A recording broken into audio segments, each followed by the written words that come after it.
So, tonight we're going to talk a little bit about, we're going to continue on where we talked 2 weeks ago, which was talking about how the liturgy orients us in time and in space. We talked 2 weeks ago about how it orients us in time.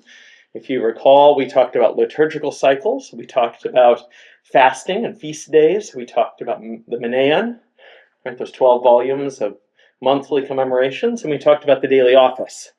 And so this time, we're going to talk a little bit about how the church and her liturgy orients us in space. What do I mean that the church's liturgy orients us in space? I don't mean like out there on the USS Enterprise or something. I mean just in physical, material location. As I stated at our very first meeting, the church is not just a mystical construct, right? It's not just something we close our eyes and say, there's the church. I imagine it's all of the people. I imagine it's all of the faithful through history. Of course it's these things, but it is also an actual thing, a real thing which exists in this world that makes use of the things in this world. It's not just a concept. And as a theological aside, I just have to point out, especially if any of us are coming from, perhaps as I did, an evangelical kind of Protestant background, kind of just the generic Christianity of today in America, we have to be really careful that we don't just slip into a form of Gnosticism, really, or crypto-Gnosticism, that would devalue material and earthly things, even by just separating them into completely other categories than spiritual things, right? I think it's so easy to do as Christians to say, well, there's this invisible and spiritual and mystical realm, and that one is more true and more real and greater than the material world, than the earthly world, than the world in which we live, move, and have our being, and we have cultures, and we're all of these things. There's one reality that we believe in as Christians, not two realities, and we're not seeking to escape this one, to move to or escape to another one. That is not Christianity, quite frankly. That is Gnosticism through and through. Christians were already debating that worldview and refuting that worldview at the end of the first and the beginning of the second century. It just seems to have reared its ugly head again in our own day and age. Yeah, go ahead.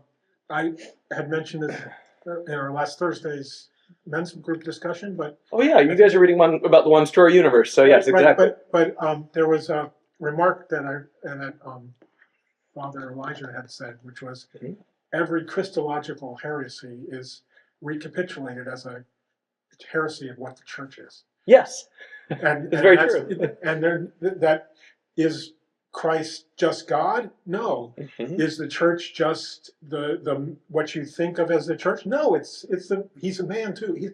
It's a building too. Yes. It's the community and the people and the structures. Yes. So that heresy is just that heresy. Yes, I think that in the church we also get really cagey when we start coming into contact with what's been called the scandal of particularity.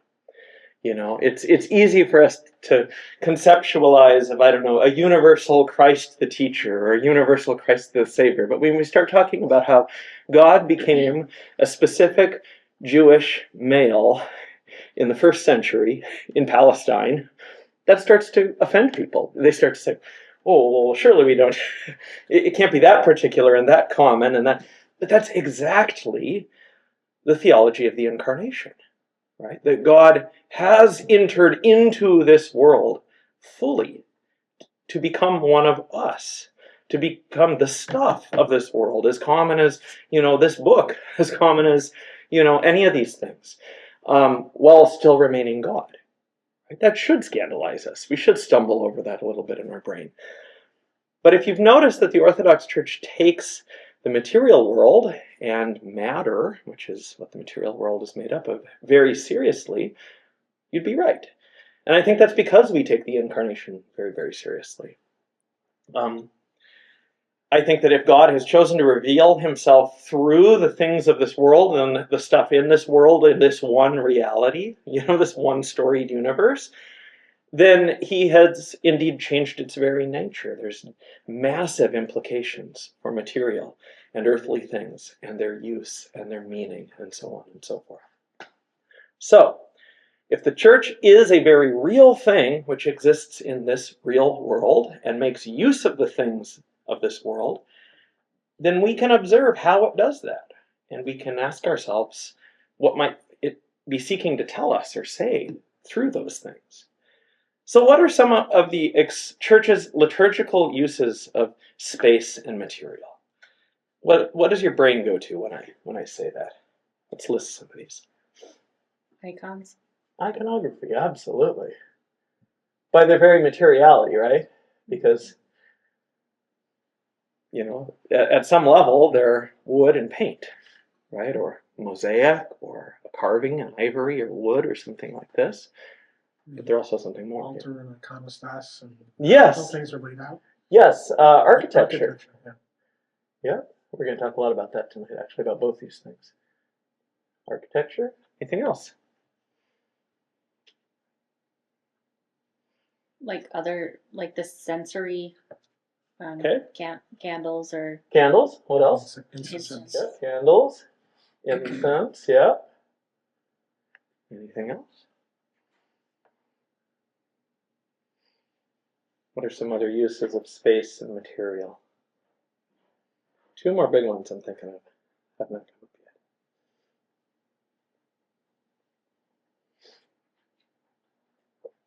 Hello and welcome. Well, there's the chalice and the communion. Okay, so what we might call liturgical implements. Yep, you've got like a sheet in front of you actually here. Why don't we do some more? Showing a bunch of those. I would also add to that furniture, right? We have liturgical furniture, like the altar table, like the bishop's throne, etc., etc. Anything else? Just one more big one I'm thinking of here. The church building itself. Yep, that would be architecture. Yep. Architecture. Building, structures. Okay. The vestments. Yes, vestments. We wear very distinct. Oops. We wear very distinct clothing, right? That we only use for our services and for the rituals that we enact, right? So we could probably come up with more beyond these. I actually, as we were talking, I was also thinking about a lot of our sacraments employ, physical things, water, oil, wine, etc. When we do things sacramentally. But this is a good starting point. Okay? We're going to look at just a few of these tonight. Any of these could probably be an entire class, okay, or an entire evening together. But before we begin, I just want to offer a disclaimer. Anytime we begin to talk about material and earthly things, we've already mentioned this. That means it's inescapably connected to human things, right? To cultural things, right? So it's important to remember that any of these things will find expression only within a particular cultural context. None of these things occur in a vacuum, right? We can't talk about a pure form of iconography that isn't touched by cultural ideas of style, line, color, arrangement, etc., right?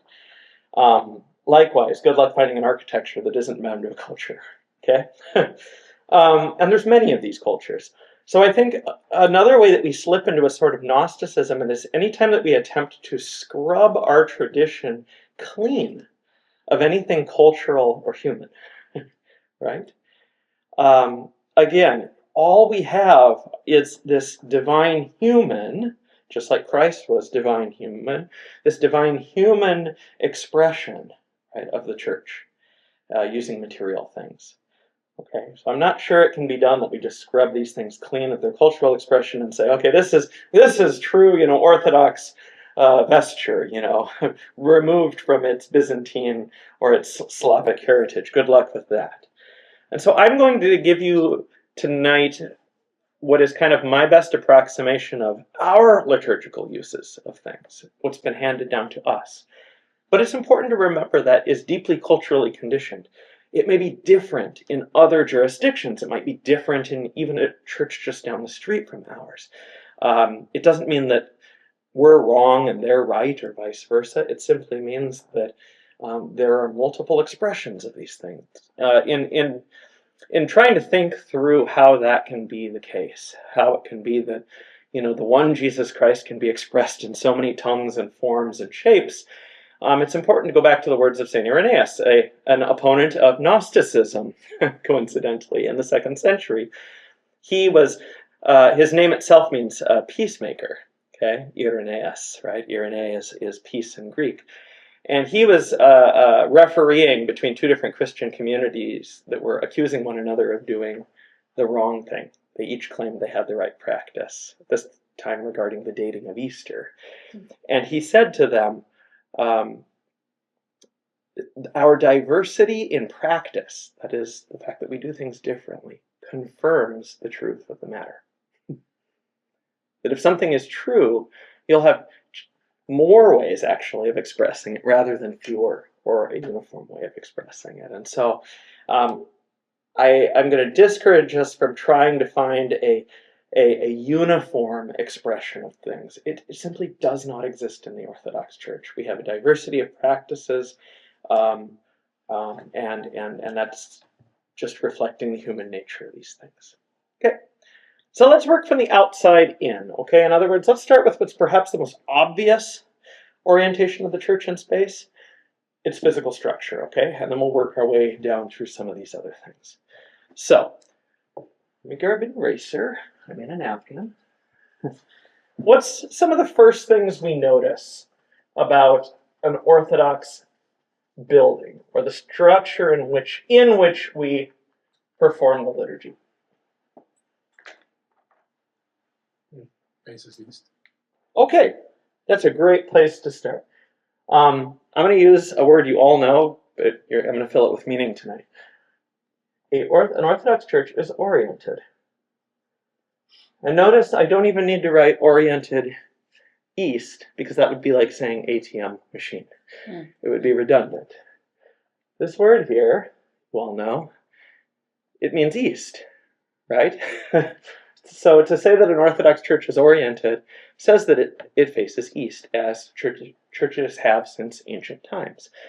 Now there's, of course, exceptions to every rule. There's a lot of famous exceptions to this rule. I think of like the Lateran Basilica in Rome faces due west, because there would have been no way to build it facing east.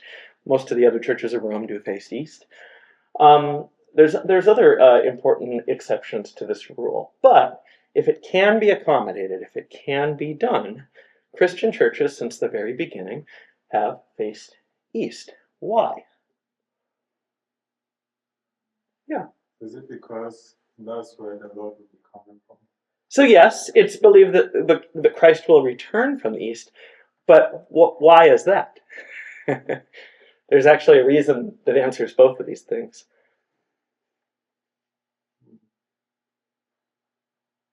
Does the sun rise from the east everywhere? Yes. Yeah. Okay, is that it? That's a part of it, yes. And what might be the symbolism of that? The coming of a new day. Okay. What new day? we're zooming in. We're getting Light. close here. What's that? The light? The coming of the light. Is there anywhere in our liturgy where we talk about and anticipate the coming of the light, or a new day that the light is bringing? The second coming. Yes, absolutely. What it becomes is this: Christians have prayed towards the east, right? Where, yes, the sun rises, where, yes, the dawning of a new day begins, because it's symbolized from the very beginning Christ. We, even in our liturgy, call Christ our Orient, our East from on high. And we speak about how he is the Son, not S-O-N, but the S-U-N, the Son of Righteousness, which rises with healing in its wings, which of course comes from the prophets. So Christians from very, very early on would pray to the East But when it came time to actually build buildings, which didn't happen for several centuries because of various reasons in different places, they oriented their churches. They faced them towards the east to facilitate praying towards the east. And yes, like you said, it's still believed that Christ will return from the east, during matins at the rising of the sun. So, okay. So, what are some other things we notice about Orthodox church structures? You can even hand around some of these books on Christian Byzantine architecture. Flip through them and see if you notice anything. These are two of the best books on Orthodox and Byzantine architecture, by the way.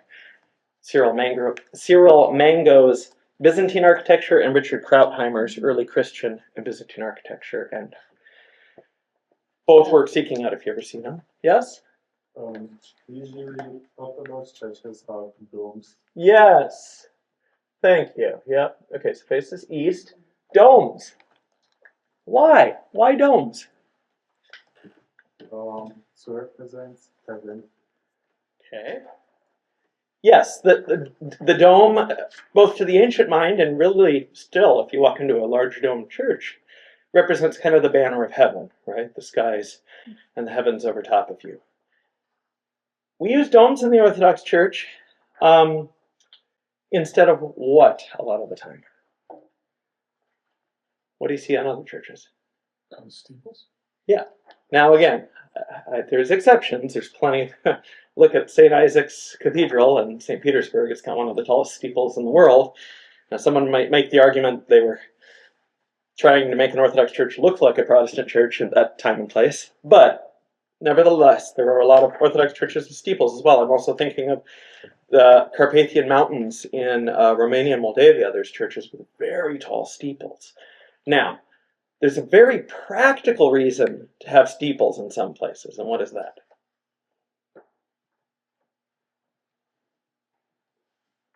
What's a practical reason to have steeples? Maybe in places like I just mentioned, the Carpathian Mountains, the north of Russia. Snow.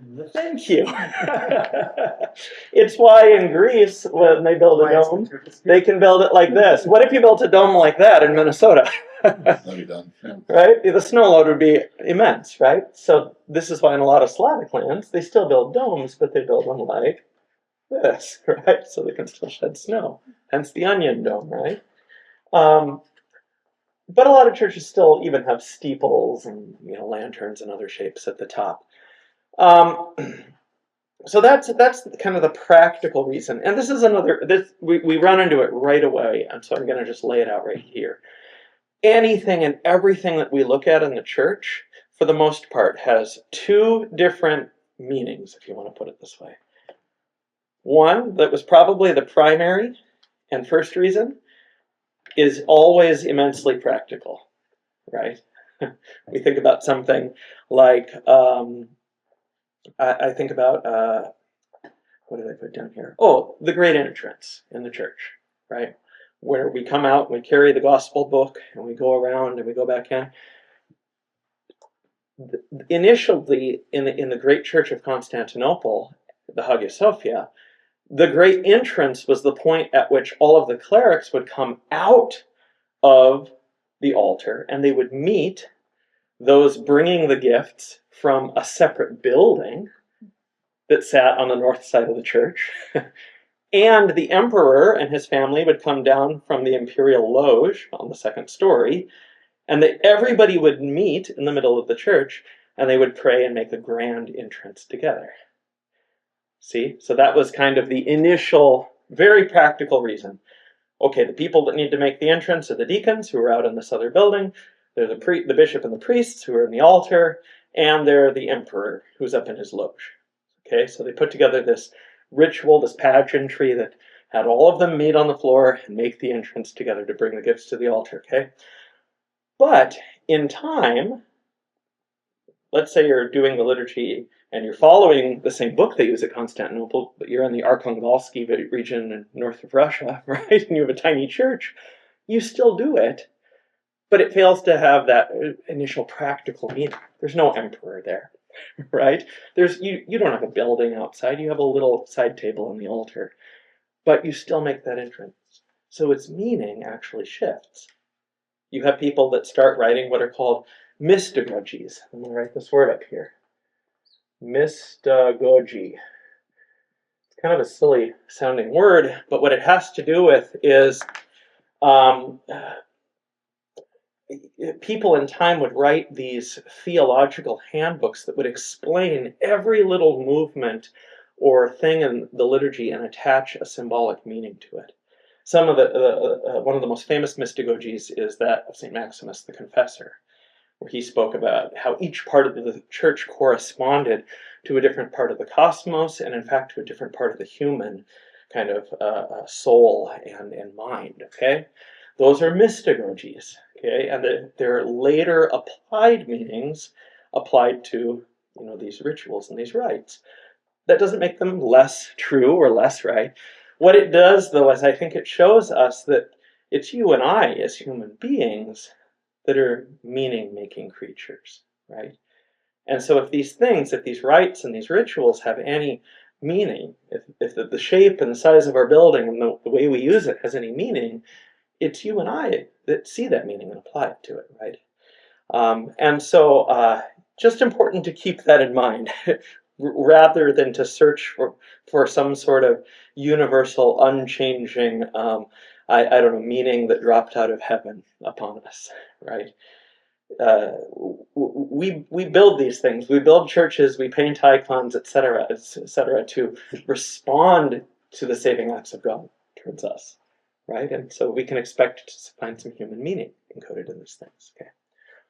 So, domes, yes. Orthodox churches tend to have domes. This, I think, in many ways was just what the Middle Romans were using and how they covered buildings and covered enclosed spaces. But in time, they also came to have meaning applied to them, right? I've heard it, actually, I read today, Father Thomas Hopko was writing about this in one of his books. He said, the dome indicates a certain imminence, right? Whereas a steeple says, God's that way, and if we pray hard enough, we'll fly away too, that a dome expresses theologically the idea that God is with us, right? Who is usually the subject at the top of a dome in an Orthodox church? Christ, the all-ruler, right? The Pantocrator. And so having Christ up there is a reminder, right? Not only that this is the dome of heaven, that there's a cosmos, that he rules over, but that it's he who is the ruler of it all, right? And so it corresponds to our theology in that way as well. Sometimes the church has one dome, sometimes it has 3, sometimes 5, and so on. I think the Church of Holy Wisdom in Kiev, Ukraine, has something like somewhere between 13 and 20 domes. The interesting thing is, humans have been meaning-making creatures for a long time, and Jews and Christians have been meaning-making creatures for a long time, and so we can almost apply a significance of theological significance to almost any of those numbers. What would a one-dome church represent? Well, it would represent like I just said, the sole rule of Christ, right, as the Pantocrator. What would a 3-dome church represent? Holy Trinity. What would a 4-dome church represent? Anyone? 4 gospel items? Yeah, the 4 evangelists. What would a 5-dome church represent? Christ and the 4 evangelists, right? What would a 7-dome church represent? And we can elaborate, It even gets to the point, and this is so cool because it really represents how the Byzantine mind works. They were doing repairs on the dome of the Hagia Sophia, which it's a marvel that it still stands. The dome has fallen at least 3 times. I mean, you build this very precariously perched dome in one of the most earthquake-prone regions in the world. In fact, one of the only reasons it is standing is because the mortar beds that are used to lay the brick of the building are they're Roman mortar, and Roman mortar is known for being super elastic. That means though it appears solid, it's actually somewhat spongy, and over time, it can shift and settle. And a Roman brick is not like our bricks, which look kind of like this. A Roman brick is more like like a book like this. Imagine bigger and wider, and they're set in these really deep mortar beds. But many architects have said that's the only reason that Hagia Sophia is probably still standing, is because it's more mortar than brick. And if you go into that building and you stand where there should be a straight line for one of the walls and you look up, it's a little disconcerting because the walls actually do this as they head up, and that dome has been slowly pushing for centuries. So, okay. That's what happens when you let the geometers and mathematicians design the building and not the architects. Okay, so domes also symbolize the dome of heaven. They symbolize a cosmos. And also, what do we do when we build a dome in the church? We not only build it, but then we put what on top of it? A cross. Yeah, so whether it's a Greek-style dome or, a Russian-style dome, there's usually a cross atop it. We'll make this one a Russian cross. Okay, so why is that important? Why do we place crosses at the highest points?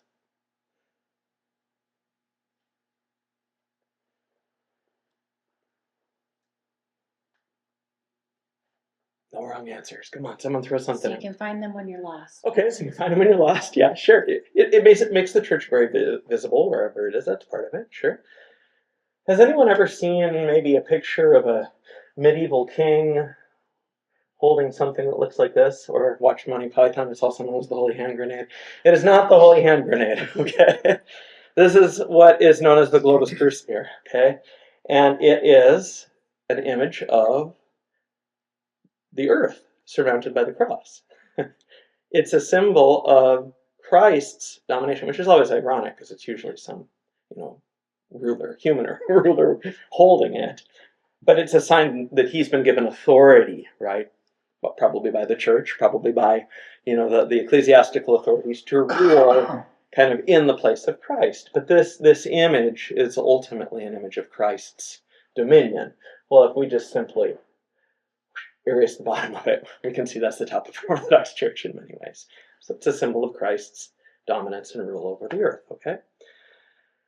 All right, here's another question. Anything else we want to say about Orthodox churches in particular, or in general, just from the outside? I got two more things I'm going to ask about after you guys volunteer any other information.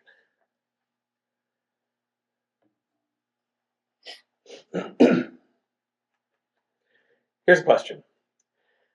In general, are Orthodox churches large or small?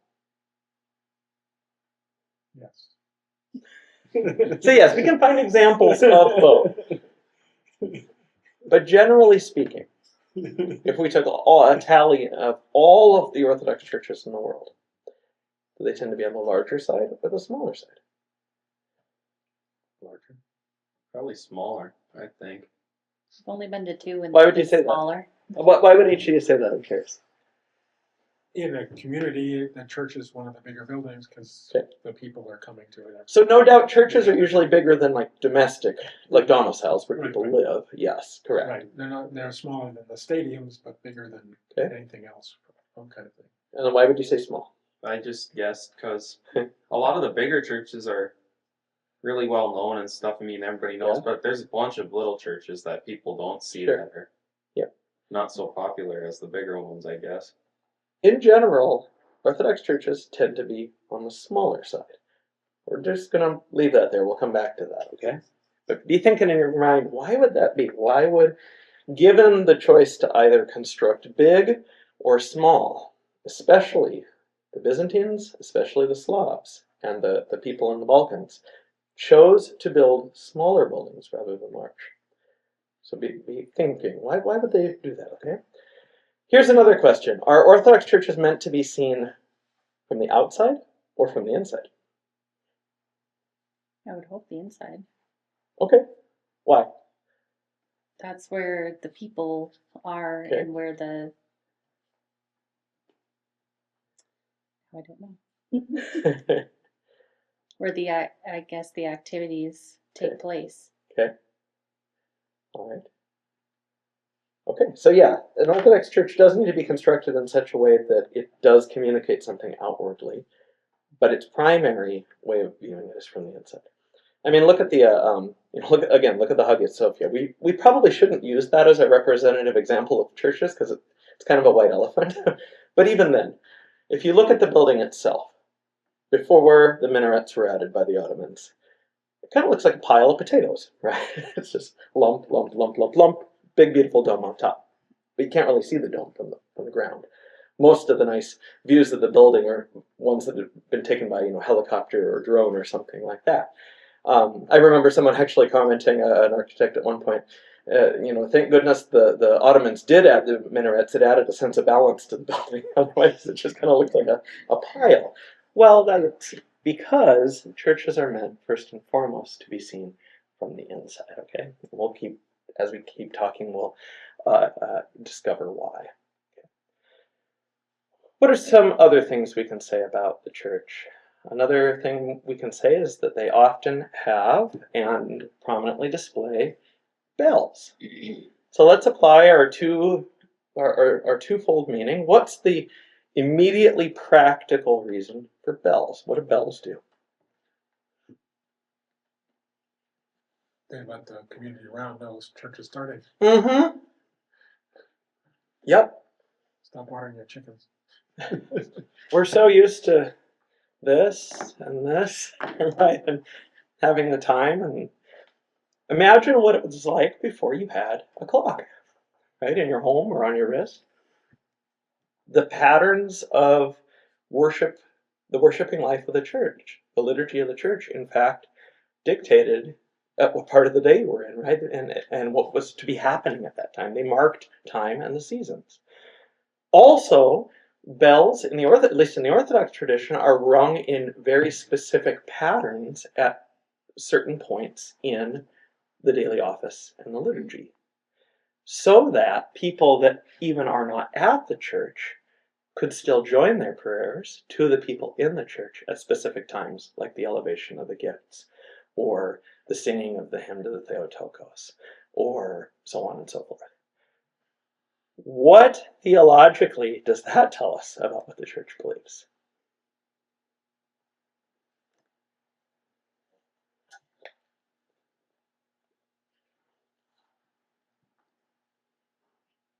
Time is important.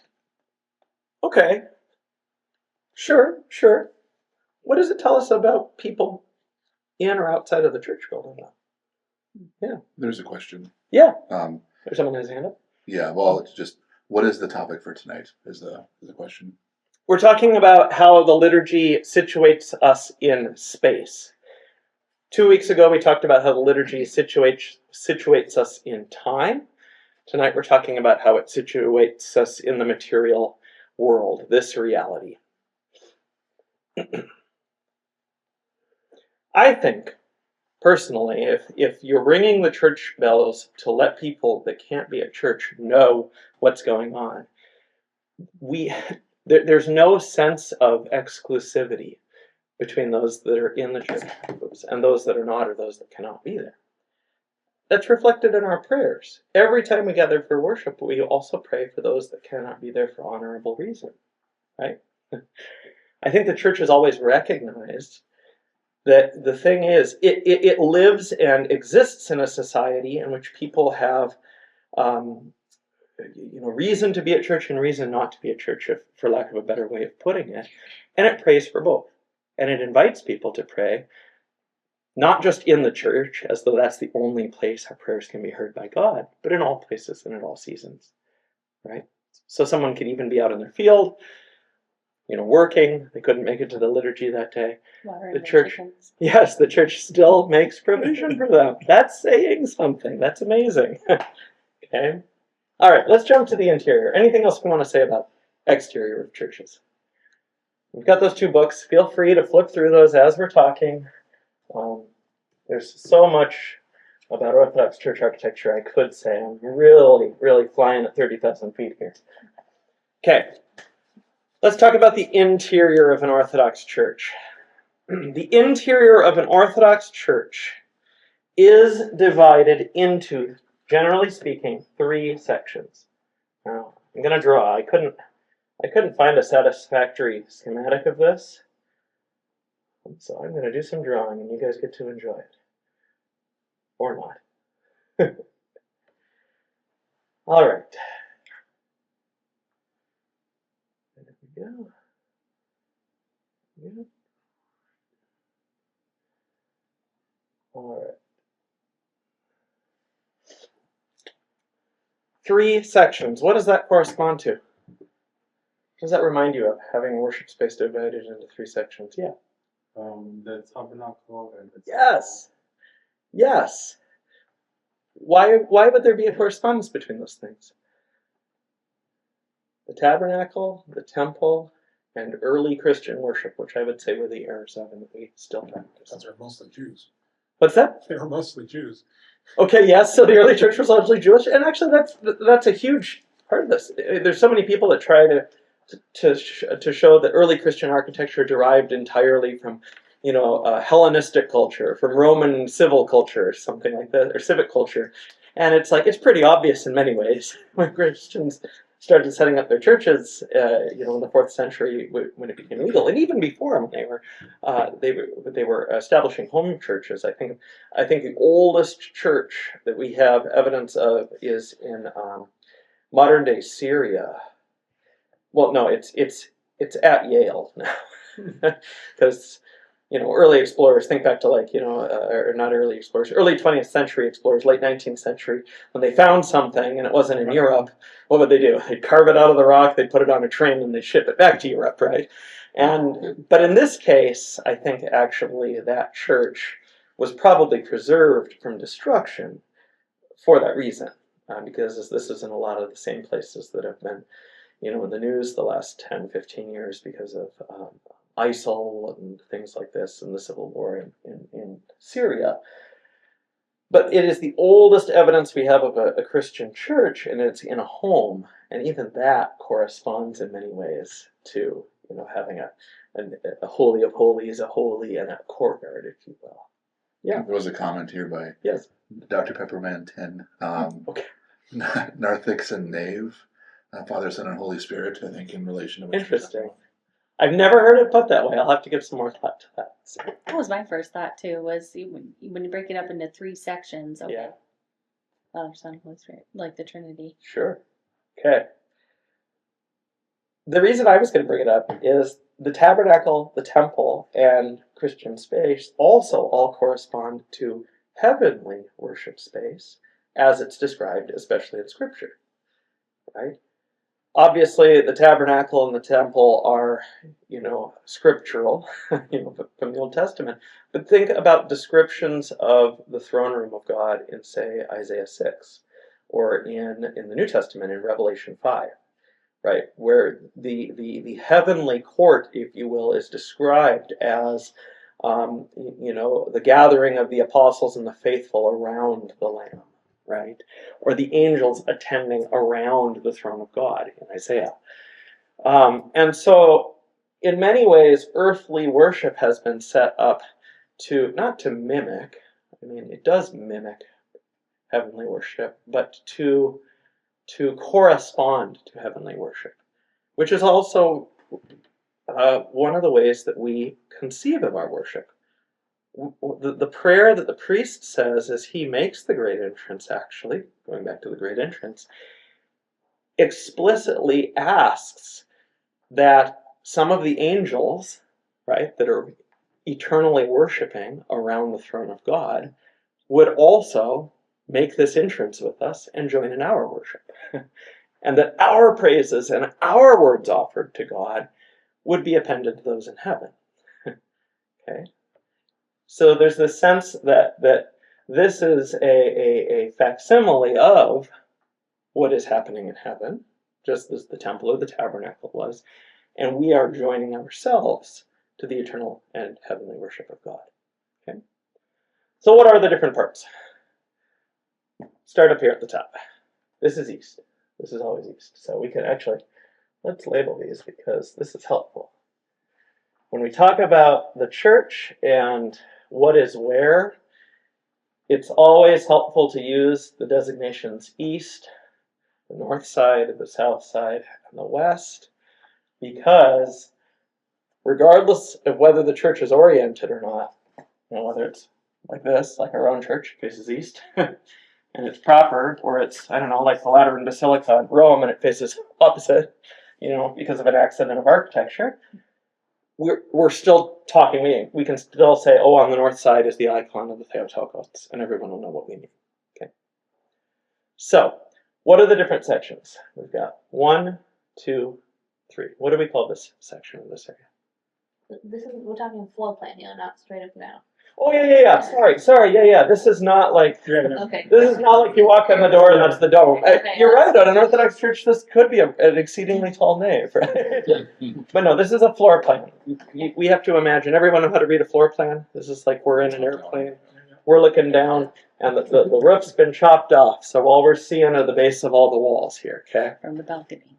Yeah, or from the balcony, something like that. Yeah, if you open up any of these books, you've got these architecture books, you'll see that that's usually the way they suggest, here's a church here. Kind of how a plan is laid out. Actually, I have copies here. This is a very typical Middle Byzantine church. This is in Istanbul. This is the Mirialeon, the Middle Byzantine church. But you get a sense, this is what's known as a floor plan, or floor plan, and this is what's known as, I believe, an isometric view, which is like a cutaway. Somebody, please, that knows architecture, remind me. You can see how they correspond to each other. Yep. See, this back corner here, this southwestern corner, is this up here. This is just the 3D rendering. This is the floor plan. Okay, so you get a sense both of how it extends north, south, east, west, but also how it extends on another axis upward. Very good question, Ruth. Okay, so keep one of those in front of you to kind of help you. And we can see how, again, I'm speaking very generally about Orthodox churches. You're going to flip through some of these books and you're going to be like, how on earth does this one correspond? Because for the first few centuries, a lot of churches were built as, a complete cross. Some were built even as stars or round shapes. Now that was for very specific reasons. In a lot of cases, it was to facilitate the movement of pilgrims in holy sites, like the Holy Sepulchre, or like Simon the Stylite style that was still left after he came down from it, and they wanted to, kind of have a way to facilitate pilgrims around it. So they built round plan churches.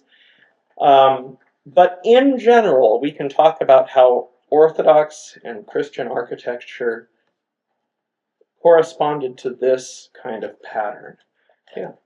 Another question. So the front is always called east, whether it's truly facing east? Question mark. Correct. Yeah, we had, in Chicago, our church was facing south. Yeah. But we called it east inside. Yeah, and sometimes you just have to do that. It was not built as an Orthodox Yep. church, it was a Catholic church, and Yep. we purchased it, and there you go. Yep, we were very fortunate that Still this located church did church. face east, and so we do face east. The sun rises in the right spot at midnight. It was east. Seminary, the seminary I went to, St. Vladimir's, they built their chapel, and the site they chose was right into a rock hill. And so you have a choice. You either build it facing into the hill and walk in here, or you dynamite away half the hill just so you can make this, huge U-turn to get into the church and have it face east. Well, of course they chose the former. So, all right, so let's name these areas. This is what's known as the altar. Okay. Now, right away, this might be confusing because this word altar also refers to a specific piece of furniture, right? The table that sits in this area, but it's also the name of this area. For that reason, sometimes people call this the sanctuary as well. Okay. Anyone know what this area is called? Nave. The nave. Anyone know where that word comes from? Navy. Yeah. I'll let you. Well, Ship. Yes, exactly. Why would we call the main body of the church building a ship? New York. Say more. I mean, it's the vessel in which we were saved from the flood. It's Yes. and even you'll see, at least in Western churches, you'll see a lot of baptismal fonts that are excited for that reason. Yes, exactly. Oh, you'll see that in the Orthodox Church too. That goes very, very far back. What do you think about the baptismal? You'll see, because there was 8 souls saved on the ark, and so you'll see baptismal fonts with 8 sides, octagon-shaped fonts. It also represents the 8th day, which is also the first day and the eternal day of the week. Yep. And what do we call this area here? Narthex? Narthex. Yeah, so these are kind of complex and jargon-filled sounding words, but the narthex is basically the porch or the entryway. The nave is the main body or the whole of the ship, if you will, and then we have this area that's the sanctuary, the altar. Okay, what is between the altar and the nave? The doors? Okay, so there's doors. So there's doors. Yep. Right here. But this is the iconostas. Okay. And then, what is this thing called? It's very small in our church. It's just kind of a step that was there. We have plans to build it out more. Anyone know what this is called? This has a name. Actually, it divides into 3 parts. The whole thing is sometimes known as the bema, but this part right here is known as the ambon. Hmm. And these sides are known as the kleros. Because in some churches, and kleros actually means like choir or reader's stand. Because in some churches, this is actually much elongated or it's wider and there's a full stall, for the reader to stand in or the choir to stand in and sing upon, okay? In our churches here in North America, in a lot of places, the kleros or the choir stand has been moved where? The wall. To the loft above the narthex, right? Because, befitting the idea that the choir is supposed to, be professionally trained, and this is more of a performance than something we participate in. But this is also the reason why in a lot of Orthodox churches, this one included, we've tried to move the choir back to the front where it properly belongs, because they are leading the people in worship. They're not putting on a performance from behind. It's really nice, music we have here. What's that? Also, the idea of angelic choir. Mm-hmm. But which is why they put it up. Put up in the loft. Yeah, that's a good point. Yeah. But again, that puts us in the place of startled shepherds, right? Listening to the angelic hosts rather than being tempted to join in, right? So,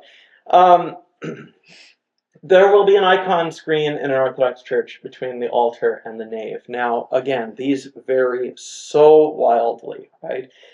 Everything from the rather open style of iconostases that you'll see, those actually probably have more in common with the more ancient ones than the wall ones.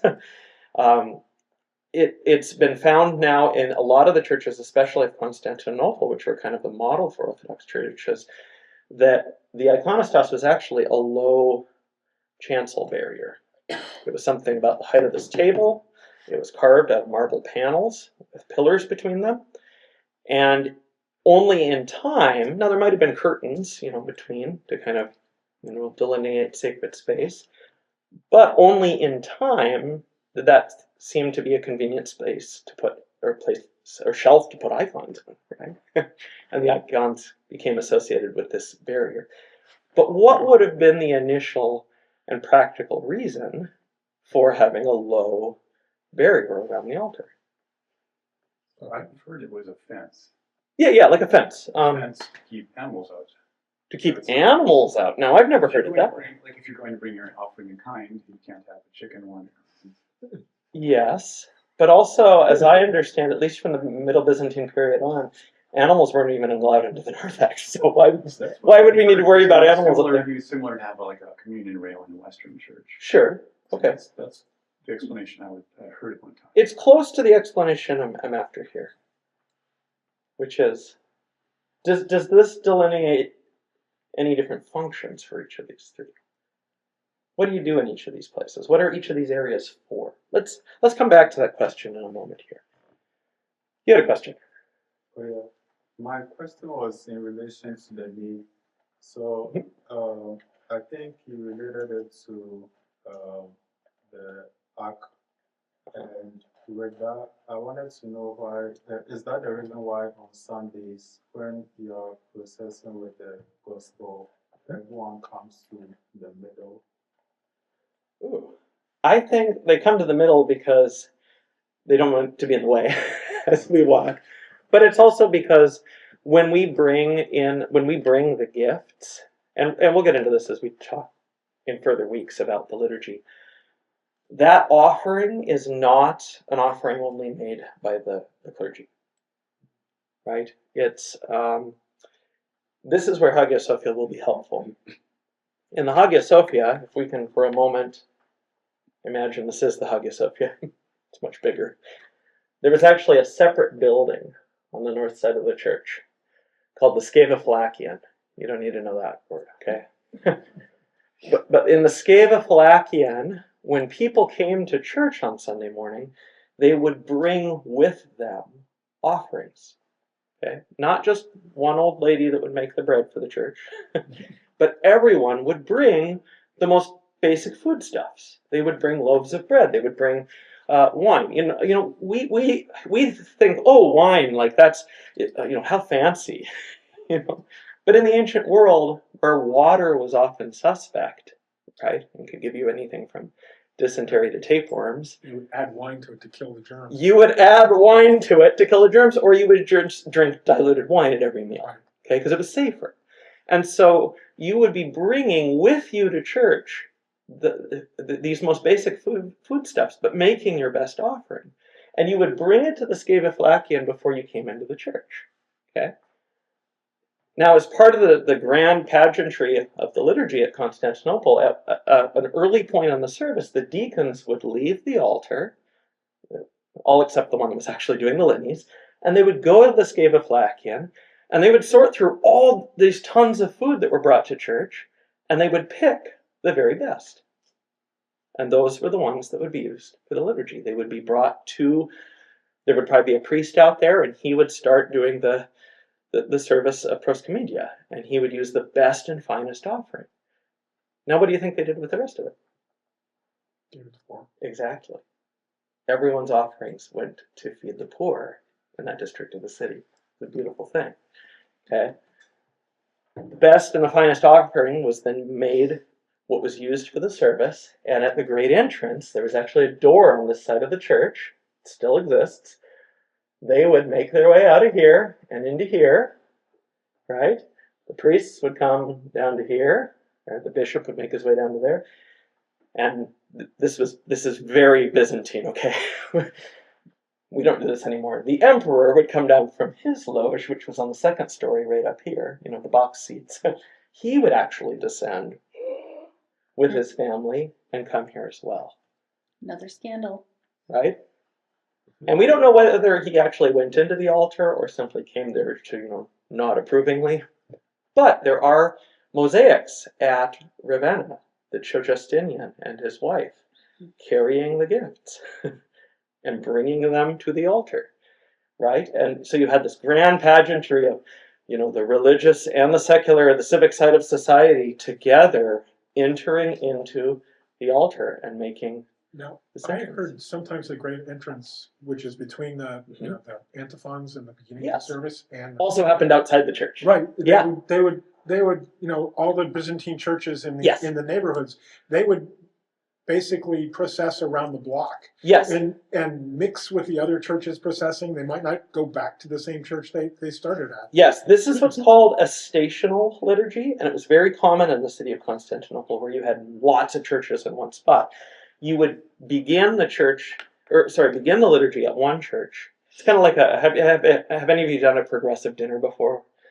right? Where you eat the appetizers at someone's house, and then you go and eat the salad at someone else's house, and the main dish at another, and dessert at someone else's. It's like a bar crawl. Bar crawl as well. Okay, yeah. So they're similar, except A little less food rather than liquid dinner. Okay. It was a way of doing this. It was a way of elevating the liturgy on like a massive feast day. Let's say like the liturgy of St. George or something. So it wasn't every Sunday. It was like on feast days. Yeah, perhaps. But again, a lot of this stuff, all we have is like the service books and maybe an anecdote of a pilgrim or two, and we're trying to reconstruct exactly Word of what mouth is hard to get from those people. Yep, but there is some evidence that those early antiphons were used as they walked throughout the city, collecting people to go to the churches, and then the great entrance would have actually been an entrance into the church, which makes sense because what's going on there? Well, the priest is, or the deacon is carrying the gospel, and then he goes in and he sets it on the altar. Now we still have it in our liturgy, but it's vestigial, and it seems kind of strange because we just pick up the gospel from the altar, we go out and go right back in. It's like a cuckoo clock, go right back in and set it on the altar. It seems strange, set in the context of its ancient precedent. It makes a lot more sense. So, what are the uses of each of these areas? What is the altar for? Practically speaking, let's talk about practicality first, and then theological meaning. Okay.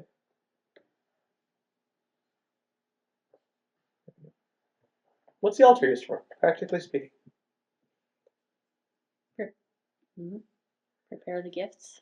Yes, exactly, right? The altar is used for the preparation of the Eucharistic offering and its offering, right?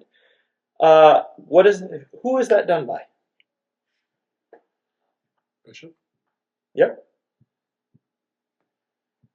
It's done by the bishop, right? Or his stand-in. I'm going to put in or his priest, because initially in the church it was bishop, and those who assisted him were the deacons, and it was those two offices. When Ignatius is writing at the end of the first to the beginning of the 2nd century, Ignatius of Antioch, he speaks about how the image of the church, corresponding to God the Father in heaven and the angels around him, is the image of the bishop with his deacons around him, right? It was only later that this office of presbyter, right, was developed, this idea of the priest that served in the place of the bishop, because the bishop couldn't get to everywhere he served, right? So, yes, properly speaking, the altar is for the preparation of the gifts, and the offering of the gifts, that's done by the bishop or the priest and his deacons.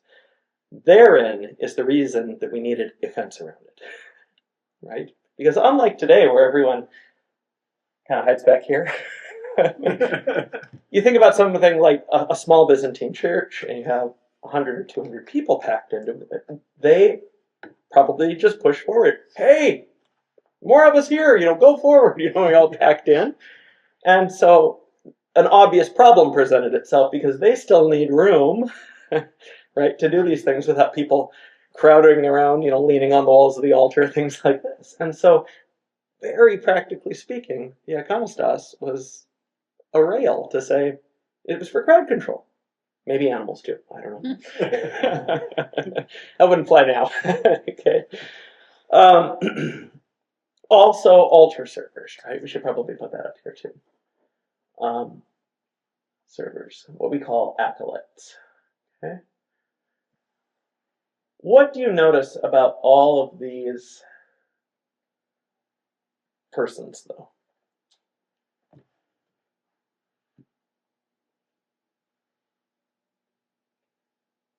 Well, except the altar servants are ordained. Well, even acolytes are ordained too, Okay. even if they're ordained to a lesser order. Okay. I mean, we don't tend to do that now. A lot of times because we want to warrant inclusion of women, and so we don't want to say we're ordaining you because that's kind of like the first step to the priesthood. But nevertheless, these are ordained ordinance, right? That you have to be ordained to enter into the altar. Now, this might not be the time or place, to enter into a discussion of, why the all-male priesthood and stuff like this. That could be a huge time suck. If someone wants to talk about that another time, we could. But suffice to say, the altar is a place for very few people, right? I've heard it said it's not just only for men and not for women. It's mostly not for most men as well. You know, it's only those that have been ordained to serve in the altar that are to be in there. And even like in my own case, I don't just go in there to hang out or read a book. You know, I go in there to perform very specific tasks, and then I leave again. Because it does correspond in many ways to the Holy of Holies. You know, we go in there to make the offering, and then we depart, thanking God that we've been preserved.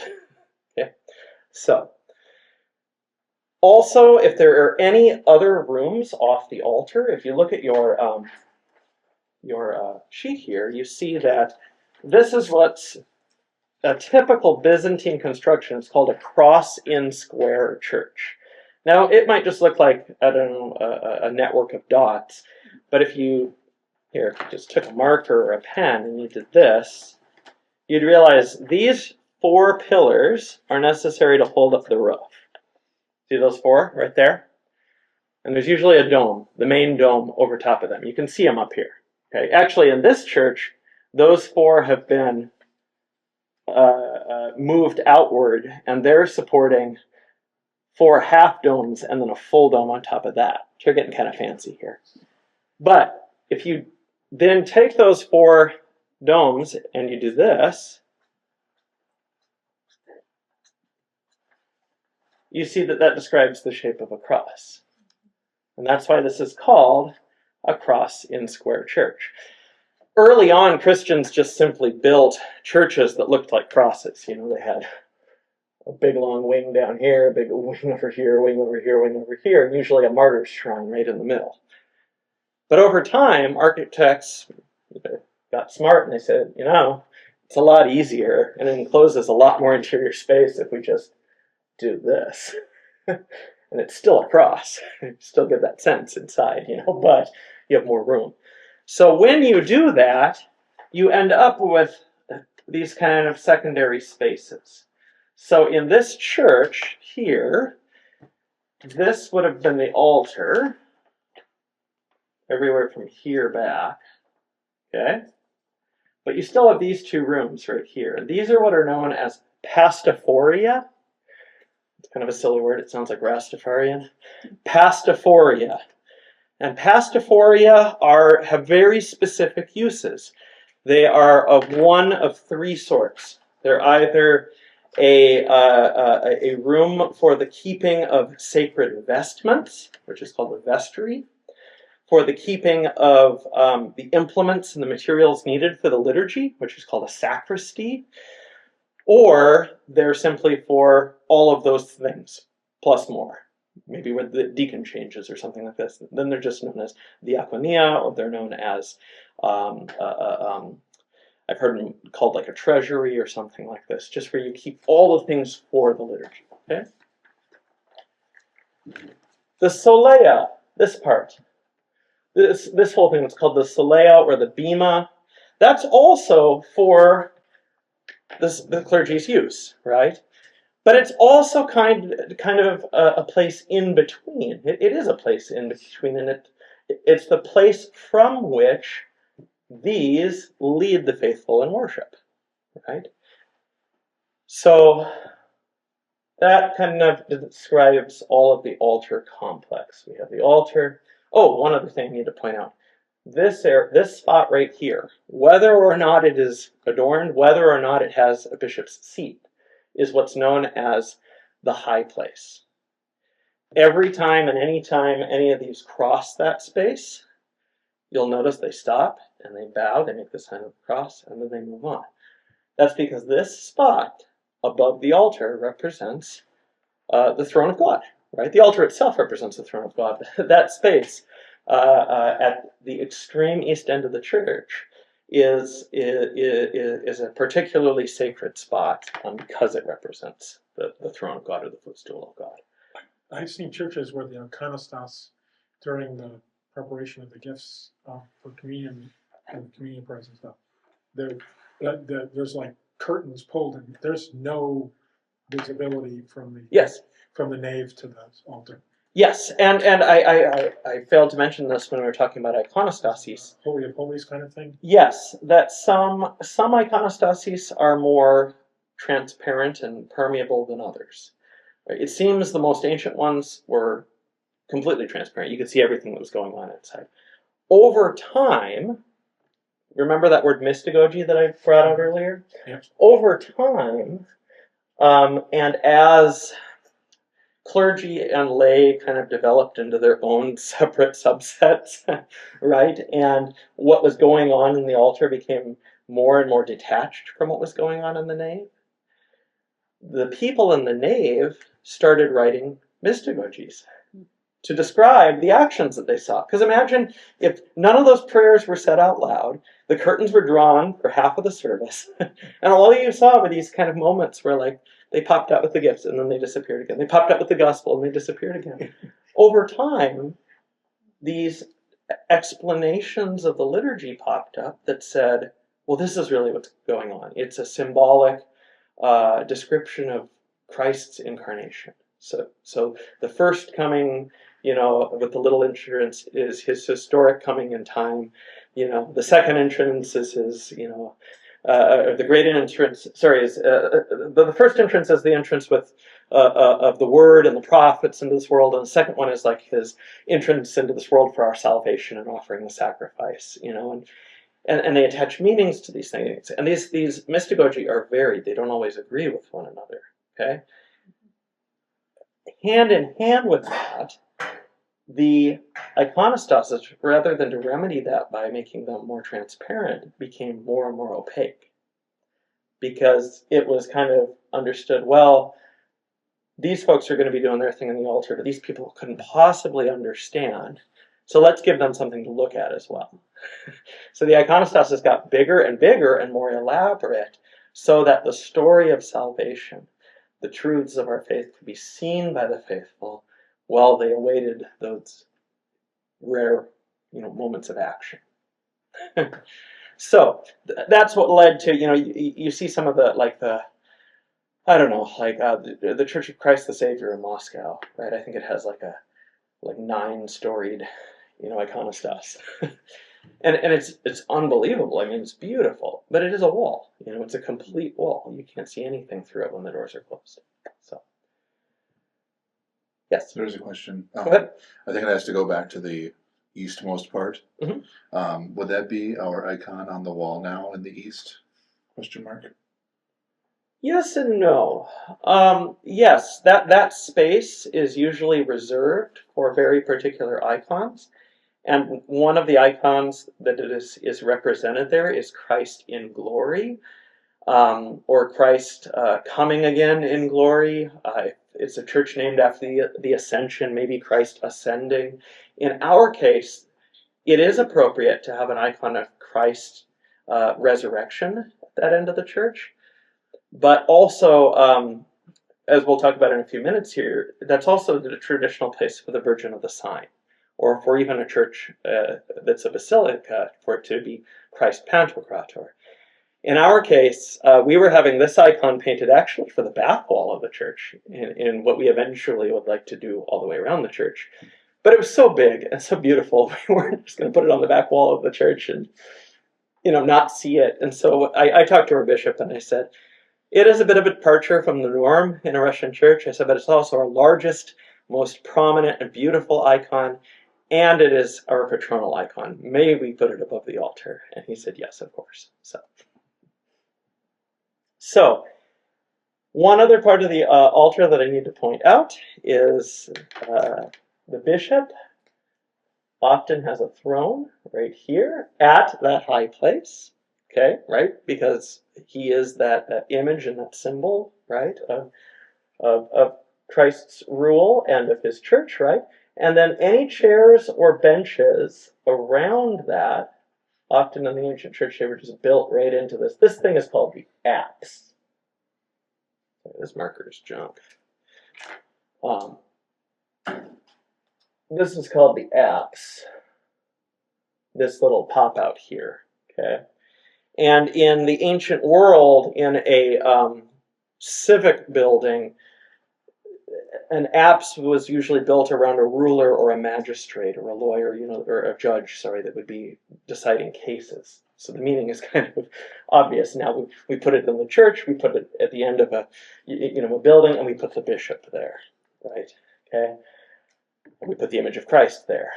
These little benches are for any priests that are joining the bishop, but this is the bishop's throne. That's also why, if you were here a few months ago for the hierarchical liturgy, there's a few places that the bishop stands. He stands there, he stands here, and he also stands on a box out here, known as the Catholicon. Okay, these different spaces are the different spaces that he stands to perform the hierarchical liturgy, and they're usually delineated with a rug. If you flip to the very back page of this packet, you see that rug right there. It's called the Orlets rug.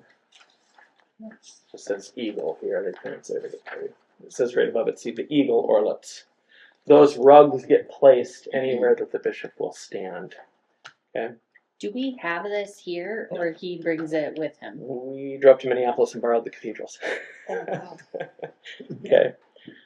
He often brings them where we borrow them. Yeah. I have two questions. Mhm. So the first question is, can the apse also represent the 24 elders around the throne? The what? The 24 elders around the throne. Yeah, oh yeah, absolutely.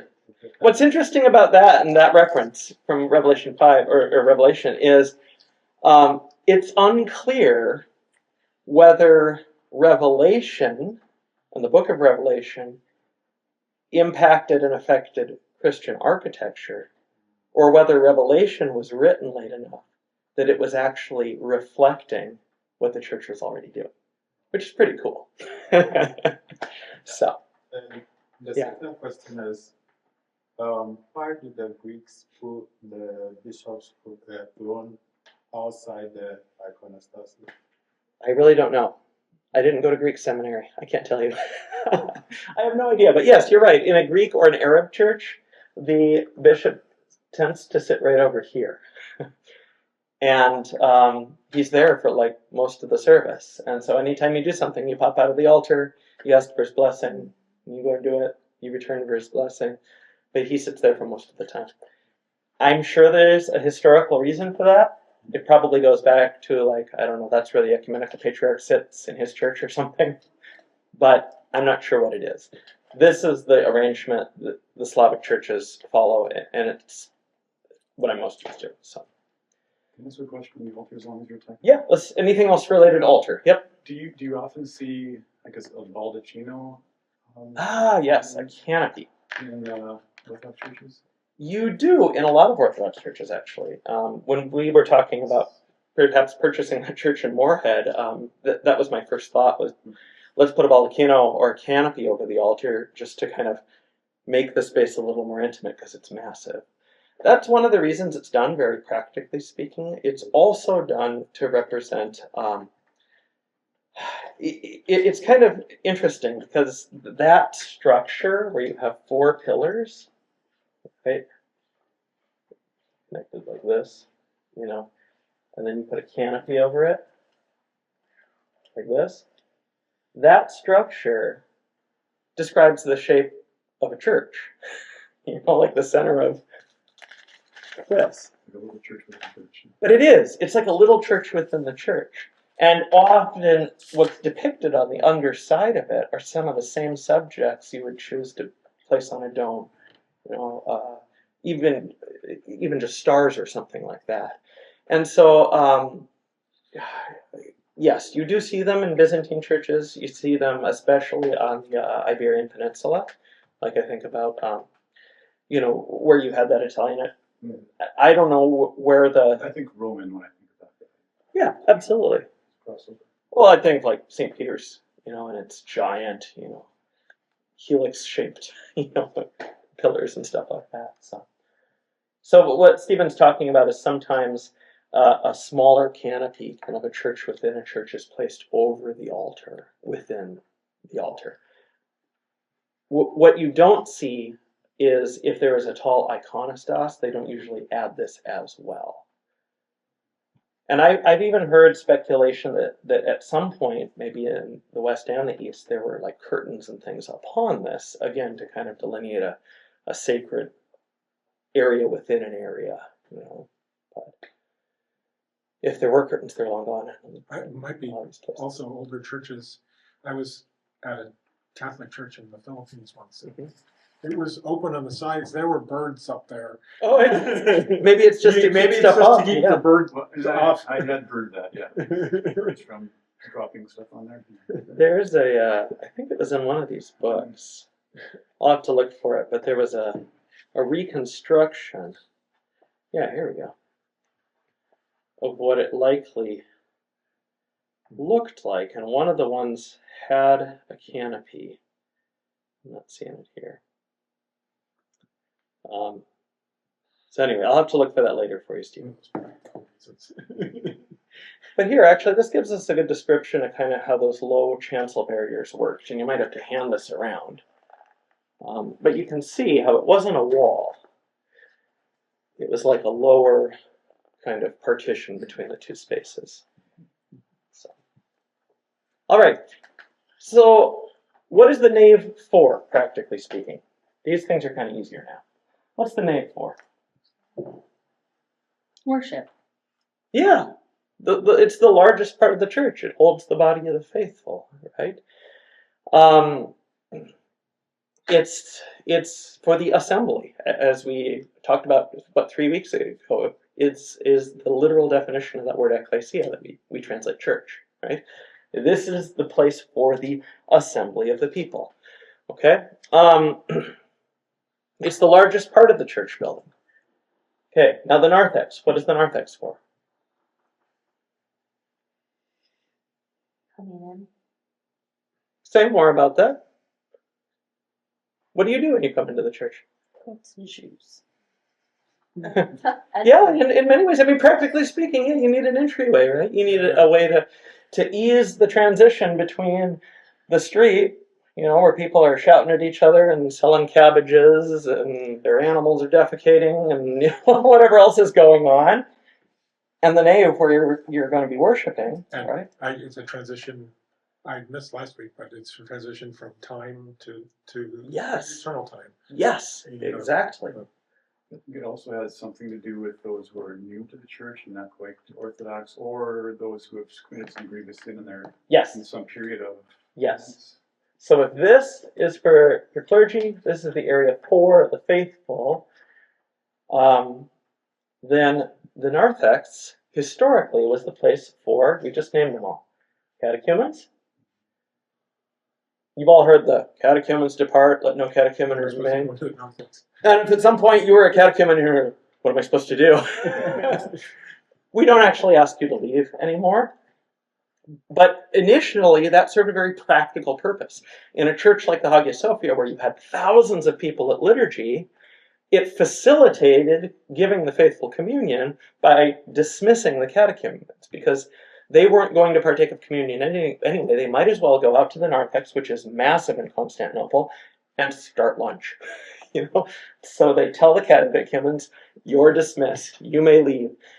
Those lines, the doors are actually cues to the many, many attendants that served in Constantinople to shut the giant doors between the narthex and the nave, so that the faithful wouldn't be disturbed by the noise and the beginning of lunch that was happening out here. You know, the other thing is, in a lot of Orthodox churches, Constantinople included, or Hagia Sophia included, you have another area out here known as the exonarthex. Okay, the exonarthex is an outer narthex. In a lot of churches, it's a colonnaded porch or a plaza. It's somewhere where you can. It's kind of the hall in the ancient church, you know. So, With the part of the narthex, or I don't know, in another church that I was in, they had the icons Mhm. in that area rather than how we come in and up to the front. Yep. But I feel like it was before you even went into the nave. It felt like Yes. it was. So let's talk about that real quick. We'll talk about where icons are found in specifics in a moment. But We put our icons up here because that's what's done in the Slavic tradition on two stands, right? But you'll notice they reproduce the icons that are on the iconostas right here. That's simply for practical purposes because it would be very inconvenient to everyone serving on the altar, to Ruth trying to light the candles, etc. if everyone filed in and stepped up onto the ambon to kiss the icons on the iconostas, right? Never mind the fact that in a lot of churches they're just inaccessible. They're too high or they're too big or something's in the way. So we put up stands so that you can venerate that icon, in effect, with a more, conveniently located one, okay? But you're right. In other churches, it might be different. Those two tend to be in the front in most American Orthodox churches. Sometimes you do find them further back. The other one is, where do you put the patronal icon? The icon for whoever's saint or feast day it is that the church is named after. In the Slavic tradition, it tends to be right in the center of the church. Okay? And that's for a very good reason. We'll come back to it at the end, okay? Right beneath the dome, But in a lot of Greek and Arab churches, they put it either right here, right when you walk in, like we do here, or they actually put it out in the narthex, like on one side or the other of the door, or maybe right in the middle of the narthex. I found, practically speaking, at our church that when I followed the Slavic tradition and put it here, guess what point no one would stand in front of? Mm-hmm. Wherever this was. I even played around with it for a few weeks. I moved it up here, and guess what? People moved forward. I moved it back, and people moved back. And it was getting kind of ridiculous. So I actually just said, well, we're going to go Greek and Arab on this. We're going to put it all the way back here. And if everyone wants to stand in a single file against the wall on the back, so be it. And that didn't happen. So there it has remained. Okay? But yes, you will find different arrangements in different places. I was in a church not too long ago, the Cathedral of St. George in South Boston, and when you walk into their narthex is actually a long, they have a narthex like this, but they also have a long hallway out to the street. And you come in, and they have an icon here, and they have an icon here, and then they have their candle stand, and they have icons here and here, and so it's like you've already gone through this kind of choose-your-own-adventure of veneration before you even get into the narthex. And then there's two large shrines right here, I think St. George, another patronal one, and another one to St. Demetrius, and then the candle stands off to the side. So each church is going to be a little bit different, okay? Now, the narthex, historically speaking, was a place for catechumens and also for, what did you mention? Penitents. Penitents. Who are the penitents? I mean, hopefully we're all penitents, but who specifically are the penitents? Is it Saint Cyril, Cyprian? One of those had something described where if you had some grievous sin that you committed, you were given a time of penitence. It might be like up to a year or so. Or longer, almost longer, yeah. I just had to stay away from communion. You had to stay back there. And yes. After time, you were able to come back into the. Yep, catechumens, penitents, and what were called hearers would stand back here too. And those were those that were permitted to hear the gospel. It's not clear in every place whether this was a category of penance or a stage in the catechumenate. But you would hear the gospel, you would hear the liturgy, but you wouldn't participate in some way or another. Either because you'd not been initiated yet through baptism and chrismation, or because you were serving a penance of some kind. So yes, and this still happens to this day. I mean, if someone came and confessed a really grievous sin, I don't know, I murdered someone. I probably can consult with the bishop and say, what do we do? Classically and historically, the penance for murder was 8 years standing in the narthex before one could enter, even if one killed someone in the line of military duty. So, as we can imagine, at places like Constantinople, where the Byzantine Empire had been waging wars in Persia and the Slavic lands and things like this, there were probably quite a few people standing in the narthex, right? And so it kind of forms an in-between place between the nave and the street. What you'll also notice is it is still solidly part of the church. We're not saying, oh, you're not part of the church. It's kind of 1 foot into the church. There are certain parts of sacramental services that are performed in the narthex or done in the narthex. There are certain parts of the weekly vigil. We did the vigil back at the Feast of the Cross. And you notice there was that part where I went back to the back door. That's because that part of the service is called to be done in the narthex. It's because at that point in the service, we partake of the food that's been blessed. And properly speaking, we shouldn't be eating a meal in the nave. We do so sometimes out of necessity. So we go to the narthex to take a little refreshment before we go back into the nave for matins. That's what's happening at a vigil. A wedding service is the classic example of this, right? People have said many, many times, we have no vows in the Orthodox Church. We don't exchange promises. But we do, because we exchange rings. But where do we exchange rings?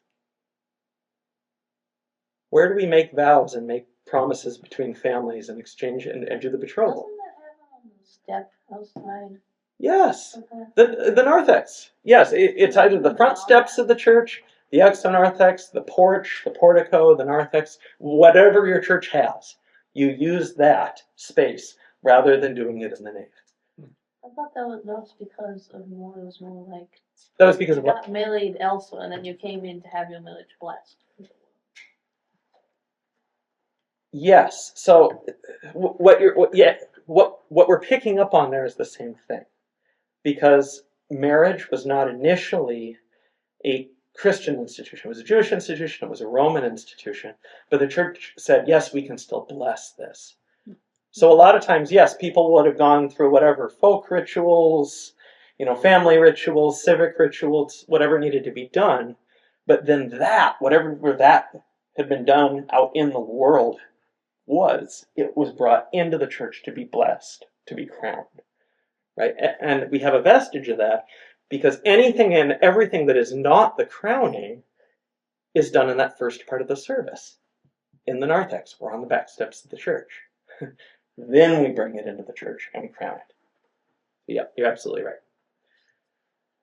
Mm-hmm. Here's a question. Should catechumens stay in the narthex then? No. It feels a little bit disingenuous to dismiss catechumens in a day and age where anyone who wanted to see what was actually going on in the altar could just pull up any number of videos on YouTube and watch it. Okay? So no, that's not our official. And again, it's been demonstrated that in the places where that was the practice, namely Constantinople, because that's where liturgy comes from, it was largely a crowd control mechanism. It was because it becomes much easier to commune the faithful when, all of these can go to the back. We don't necessarily have that problem now. So let's talk about the symbolism of each of these areas then. What might be the symbolism of the altar? You know that practically speaking, it's where the gifts are prepared and they're offered. These are the ones that are doing it. But what is the symbolism of the altar? Sacrifice. Okay, so we have sacrifice. Let's write down some of these things. Yep, sacrifice. We are preparing and offering a sacrifice. What sort of sacrifice?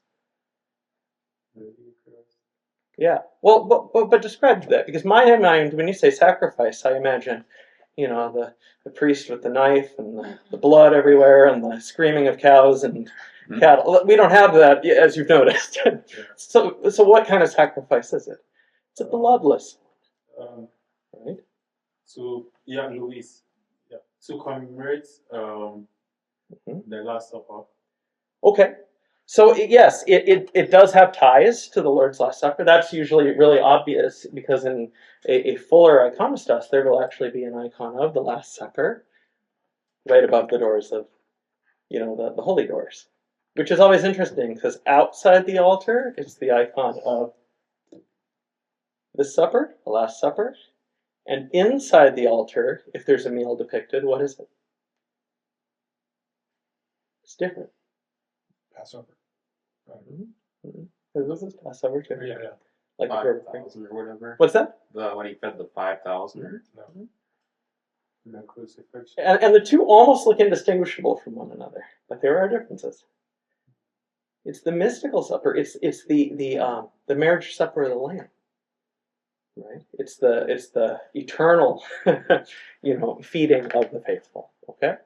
Last Supper and the mystical supper. Yeah, I know this one says mystikon because it says o aismos o mystikos. So it says the mystical supper, but that's clearly the Last Supper too. Okay. Mm-hmm. So, so we've got sacrifice. It's a bloodless sacrifice, but a sacrifice nonetheless. This is why Christ's cross is always depicted either above, attached to the back of the altar, or on the altar in some way. Okay.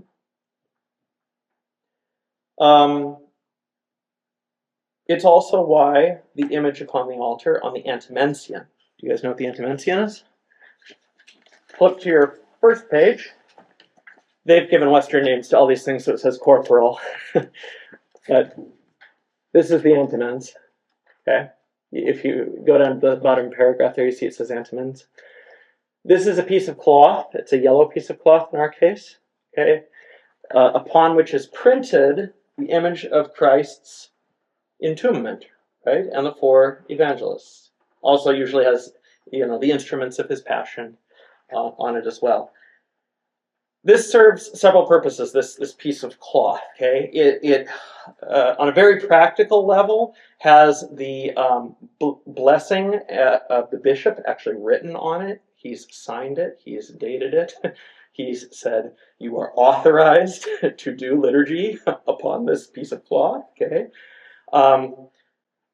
But also, it reminds us of the sacrificial nature of the Eucharist, right? Because Christ's body has been taken down from the cross.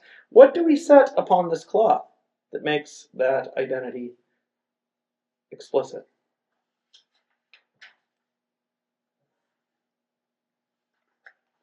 The gifts, And what are the gifts? the bread and the wine, But not just that. Everything else. body and The body and blood of Christ. Right? It's a very clear and evident thing that, when we lay it upon the image of Christ's body there, that's what's going on, right? And he is that sacrifice, the one who is offered and is the offering, right? And is received and distributed, as the priest says. Is this something that we see, or it's like... It's the thing that I'm folding, and you're usually working quick to either fold or unfold during the service, but it sits flat upon the altar. It's underneath the gospel book most of the time. Okay. It's a different color, so you can actually see it. What's that? Yeah. It's different color than everything else. You can actually see it. Mm. Yes, exactly. And that's also why I set the gospel book upright after the readings and after the sermon, because we need to unfold this piece. Okay. And it itself is wrapped in another piece of cloth called the iliton, which the iliton's very practical purpose is to catch any crumbs that fall on this cloth. Okay? That's why often there's a pause after the Eucharist. I'm responsible for, consuming every little crumb that's fallen in there. But it also just helps to keep this clean, because this is often used for decades, even centuries in churches, so it needs to stay clean. It's also, practically speaking, a way of keeping, God forbid, anything would spill, contained and in one place, because when these are eventually not used anymore, they're burned, so they're disposed of in a sacred way.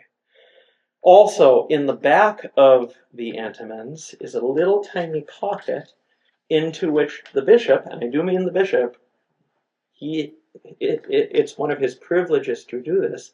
He puts a relic and he seals it in wax and he sews it in. Okay. Now that goes back to the ancient Christian practice of all churches being built upon sites of martyrdom.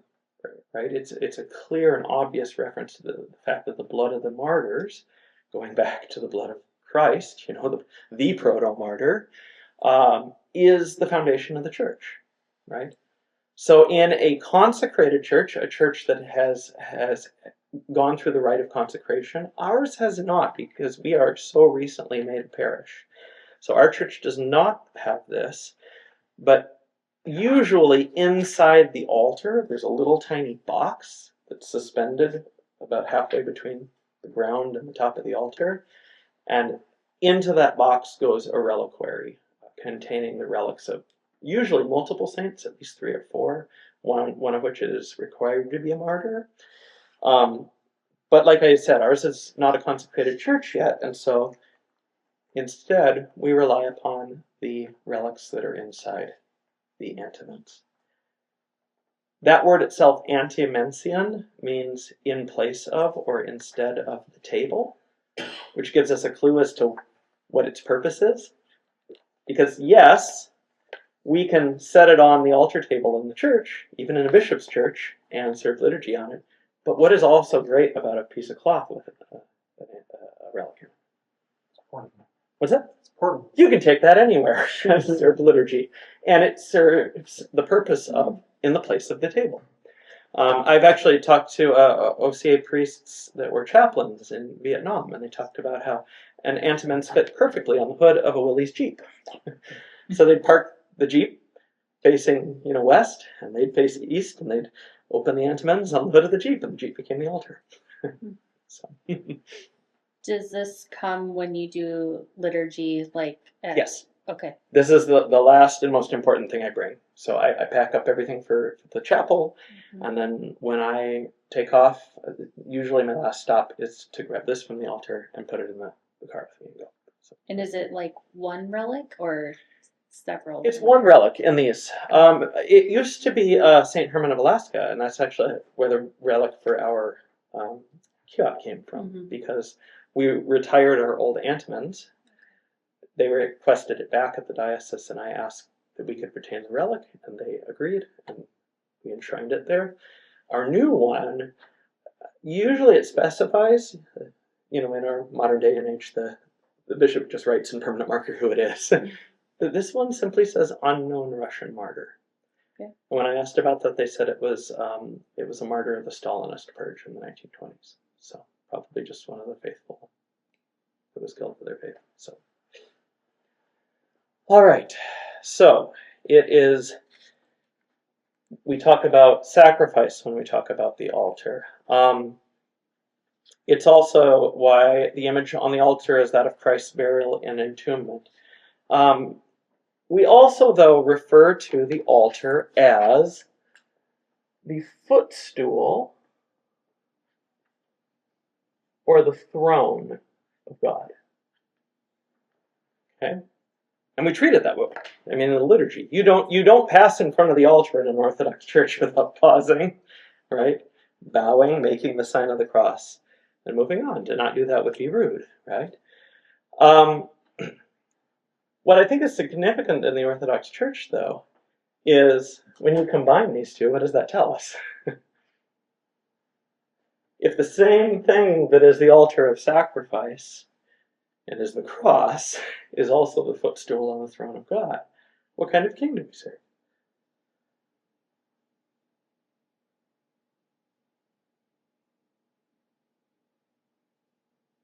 Okay.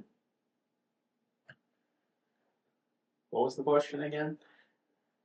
When we combine those two things, because usually you don't think of the place of sacrifice also being the throne of the king, but in the Orthodox Church they're identical and one and the same. There's a theological point being made here. Our king is a crucified one, and he rules from the cross. Okay? It's very clear in our liturgy. So, one other thing that the altar refers to, and this space refers to, is that of Eden or paradise. Okay. Just look at how we use the altar and open the doors at certain times and close them at certain times.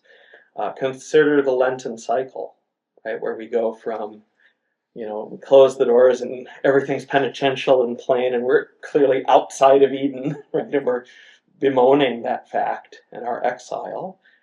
But where are we making our way towards already at that point? We're making our way towards Pascha, the season of Pentecost, where we do what? All of Bright Week, we leave all of the doors open. There's unhindered access to the altar, right?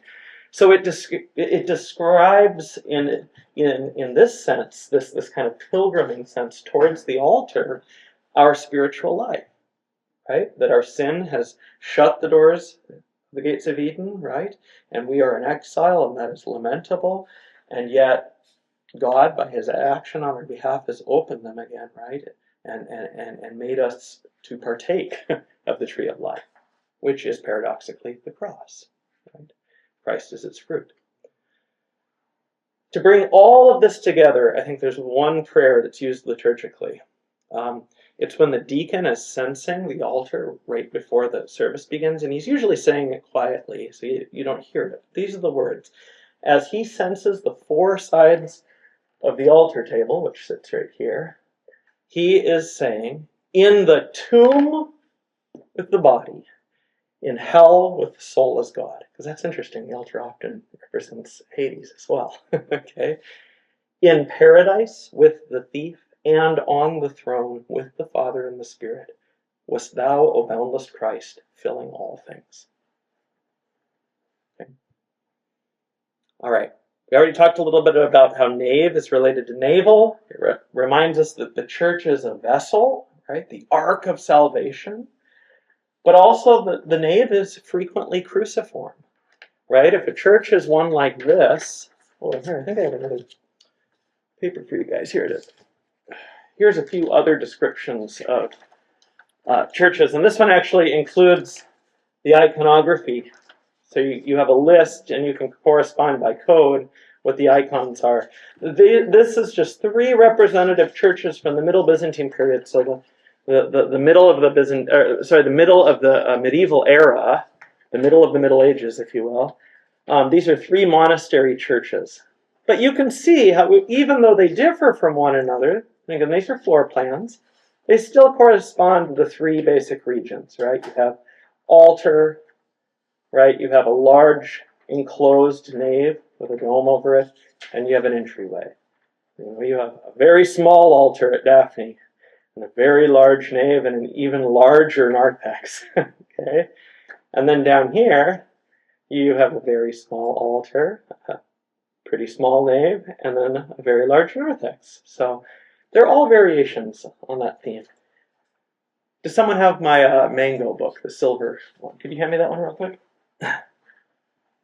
And you can also elaborate on this theme up to and including something like the Church of Holy Wisdom at Kiev, which is just a Middle Byzantine church on steroids.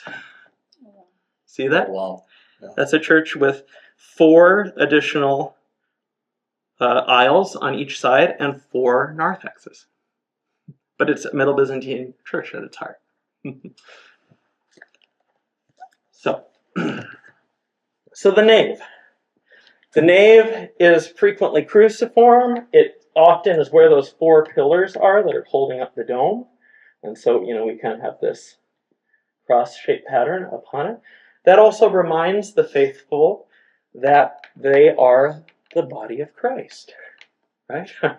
I mean, in a very obvious way, because if the dome above depicts Christ, he's at the head of this body, this assembly, right? But also because it places the faithful where? Upon the cross, right? Within the architecture of the building. Okay. Christ's icon, I just gave it away, is usually located where? In a dome church? The highest and most prominent dome. What about a basilica? You guys know the difference, first of all. Okay, a domed church like this, which often has multiple domes or one big dome like this, requires a different layout than a basilica. A basilica, I'm going to grab another board real quick. It's a 2-board night, 11. A basilica is basically just a big, let me just draw it in 3D, big, long barn. Okay? Okay? A domed church tends to be, more like a square, because you need 4, to make a round dome, you need 4 equidistant pillars to hold up that dome. Okay. Now, again, I'm speaking in very broad generalities, but this tends to predominate in the East. This tends to predominate in the West. No one walk away from here and say, this is Western and this is Eastern. That's just not the case, and the art history record does not support that. But generally speaking, we saw more of this in the East and more of this in the West. What's interesting is this is often chosen when it's built over a central spot, like a site of martyrdom, for obvious reasons. Because this is kind of like a dot, whereas this is more like a line, right? Architects have talked all day until they're blue in the face about the different thrusts these buildings have and how they focus your attention or, move it in different places and stuff like this. So if you have a dome like this and other little domes around it, right, and that's how you're building your church, and you put Christ up here, where do you put Christ in a basilica?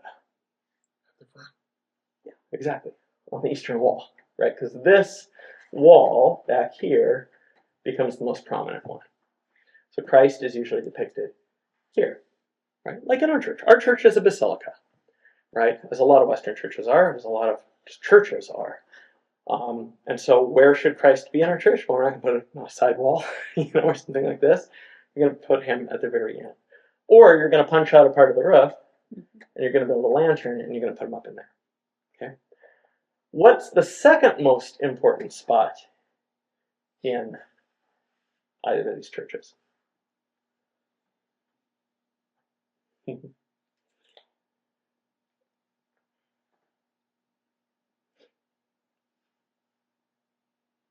kind of a trick question because you kind of have to create it in both these churches. Yes. You often have a secondary dome, and you see it on all of these over the altar. Okay, there's a little circle. It says VC on each of them. VC, VC, VC.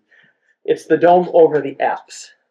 So even though you have a church like this, it's not like it's centrifugal and you're just going to look at all the different walls at different times. You still have a thrust to it. It still faces east.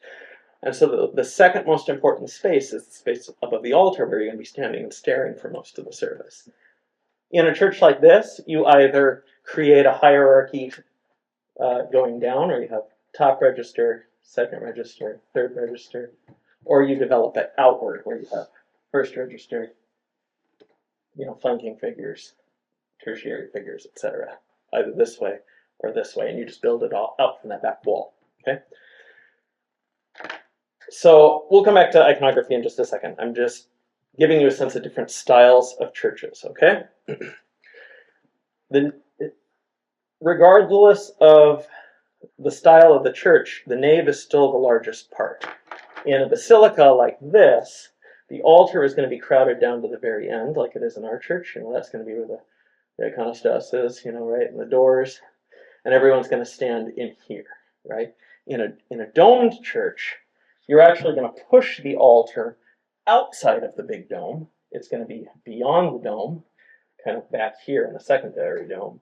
And all of this interior space, and usually the side aisles too, right, is going to be for the faithful. Okay? So this is where the faithful stand. And why do I emphasize stand?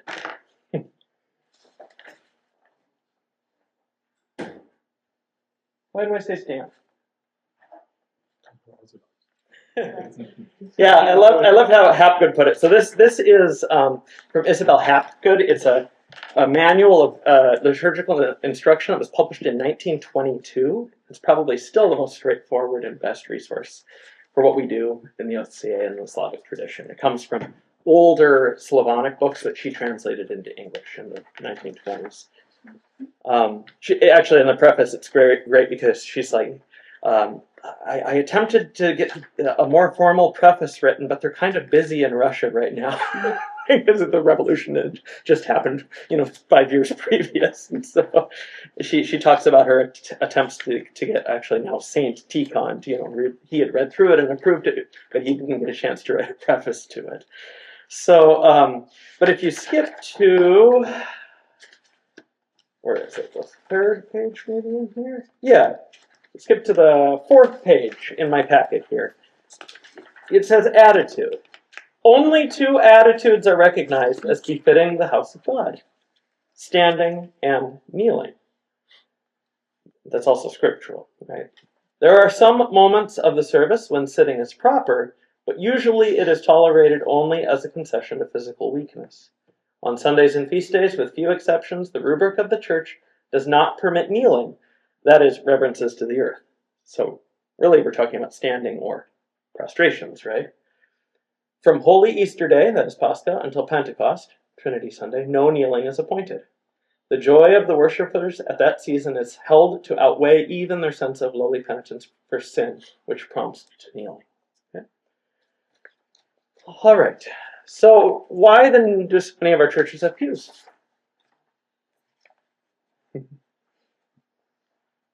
Especially here in North America. We like to sit. Yes, we're a sedentary society, that's part of it. Okay.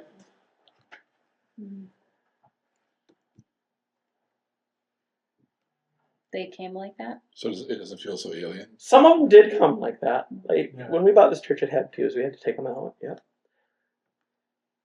Quite honestly, it's cultural accommodation. It's, Orthodox people that knew better came to this country and they said, you know what the Johnsons have in their church down the street? We got pews. They also have this organ thing. Let's get one of those. That's So, but pews, quite honestly, didn't even exist in any church until the advent of the longer sermon, right?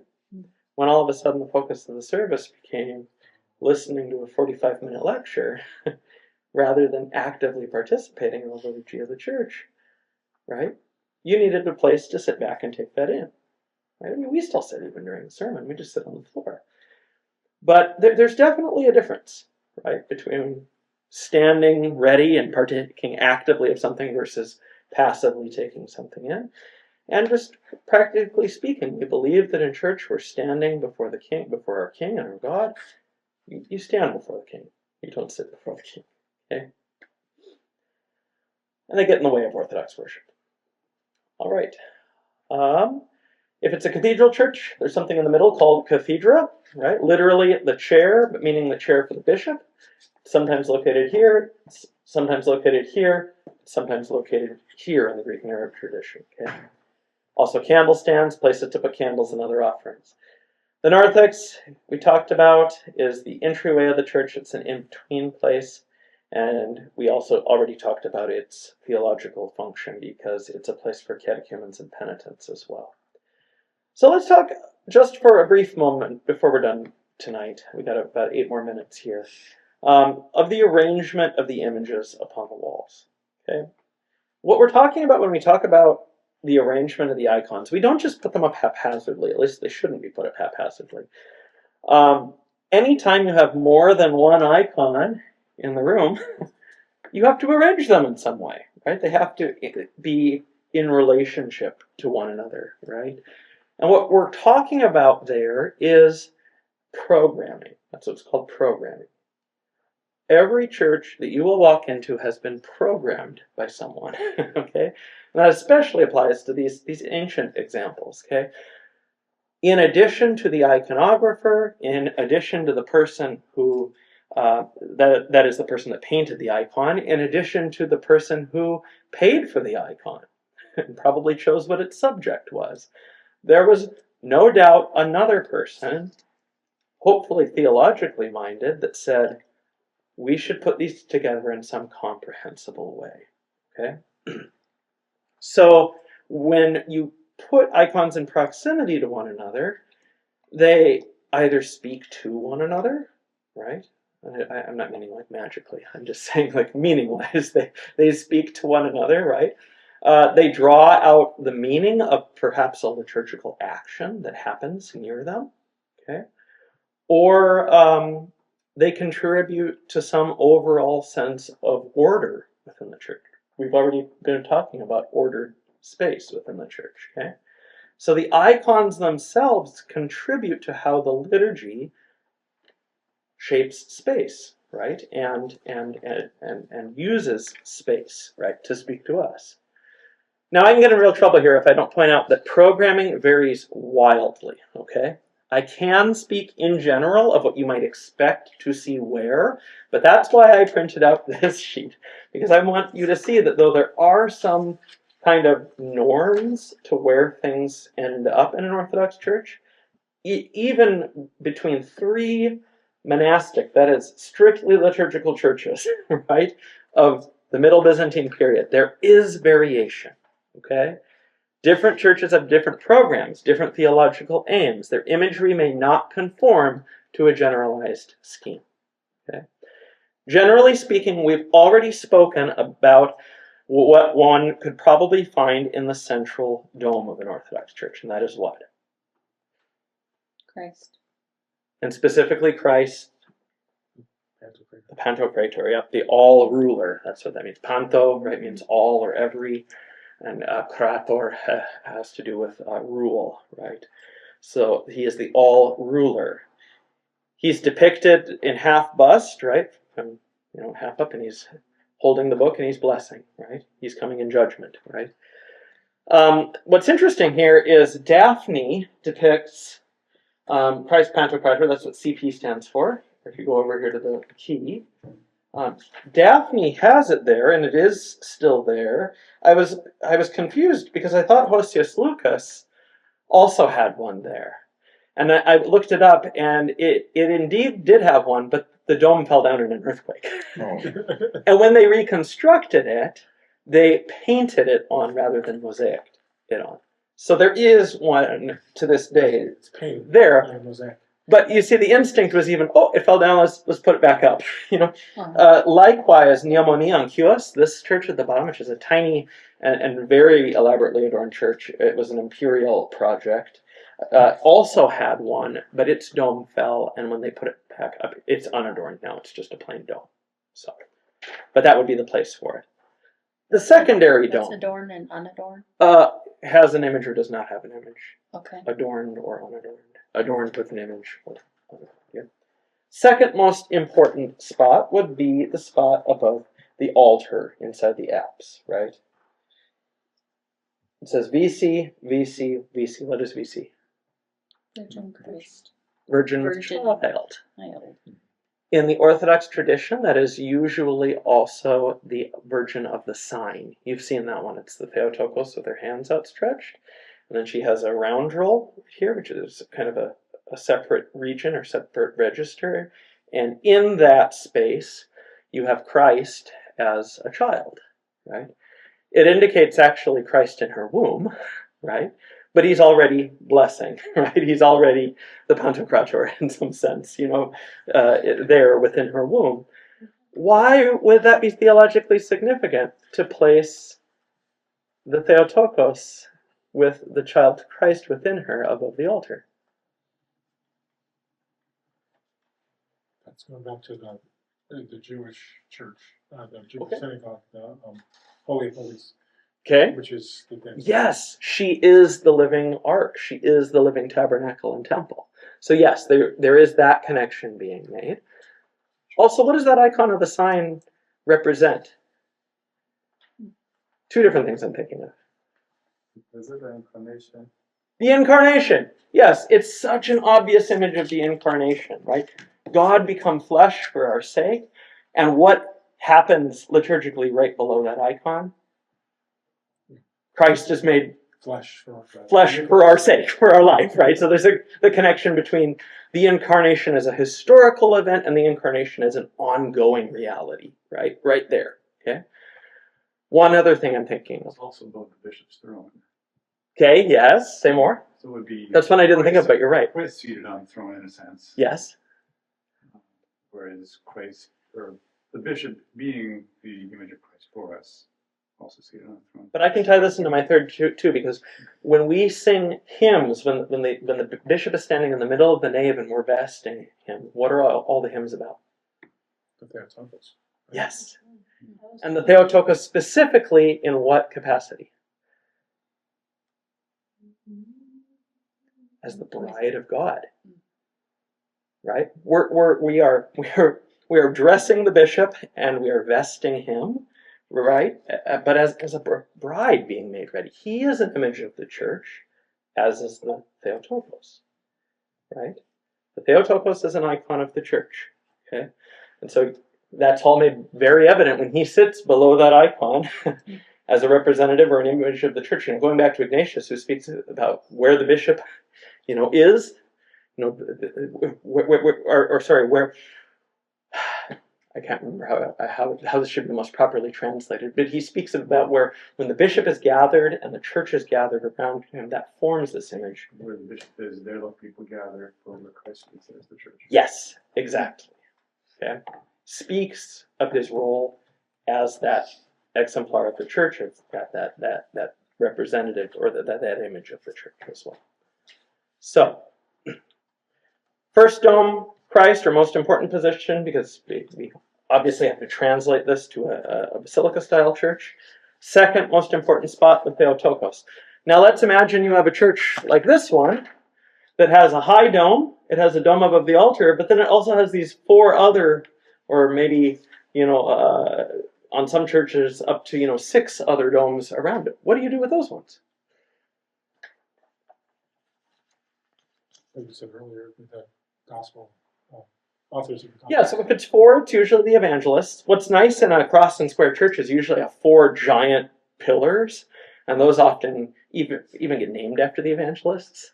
They'll be like Matthew, Mark, Luke, and John, and their icons will be at the top of them. Often in a Byzantine church, the space between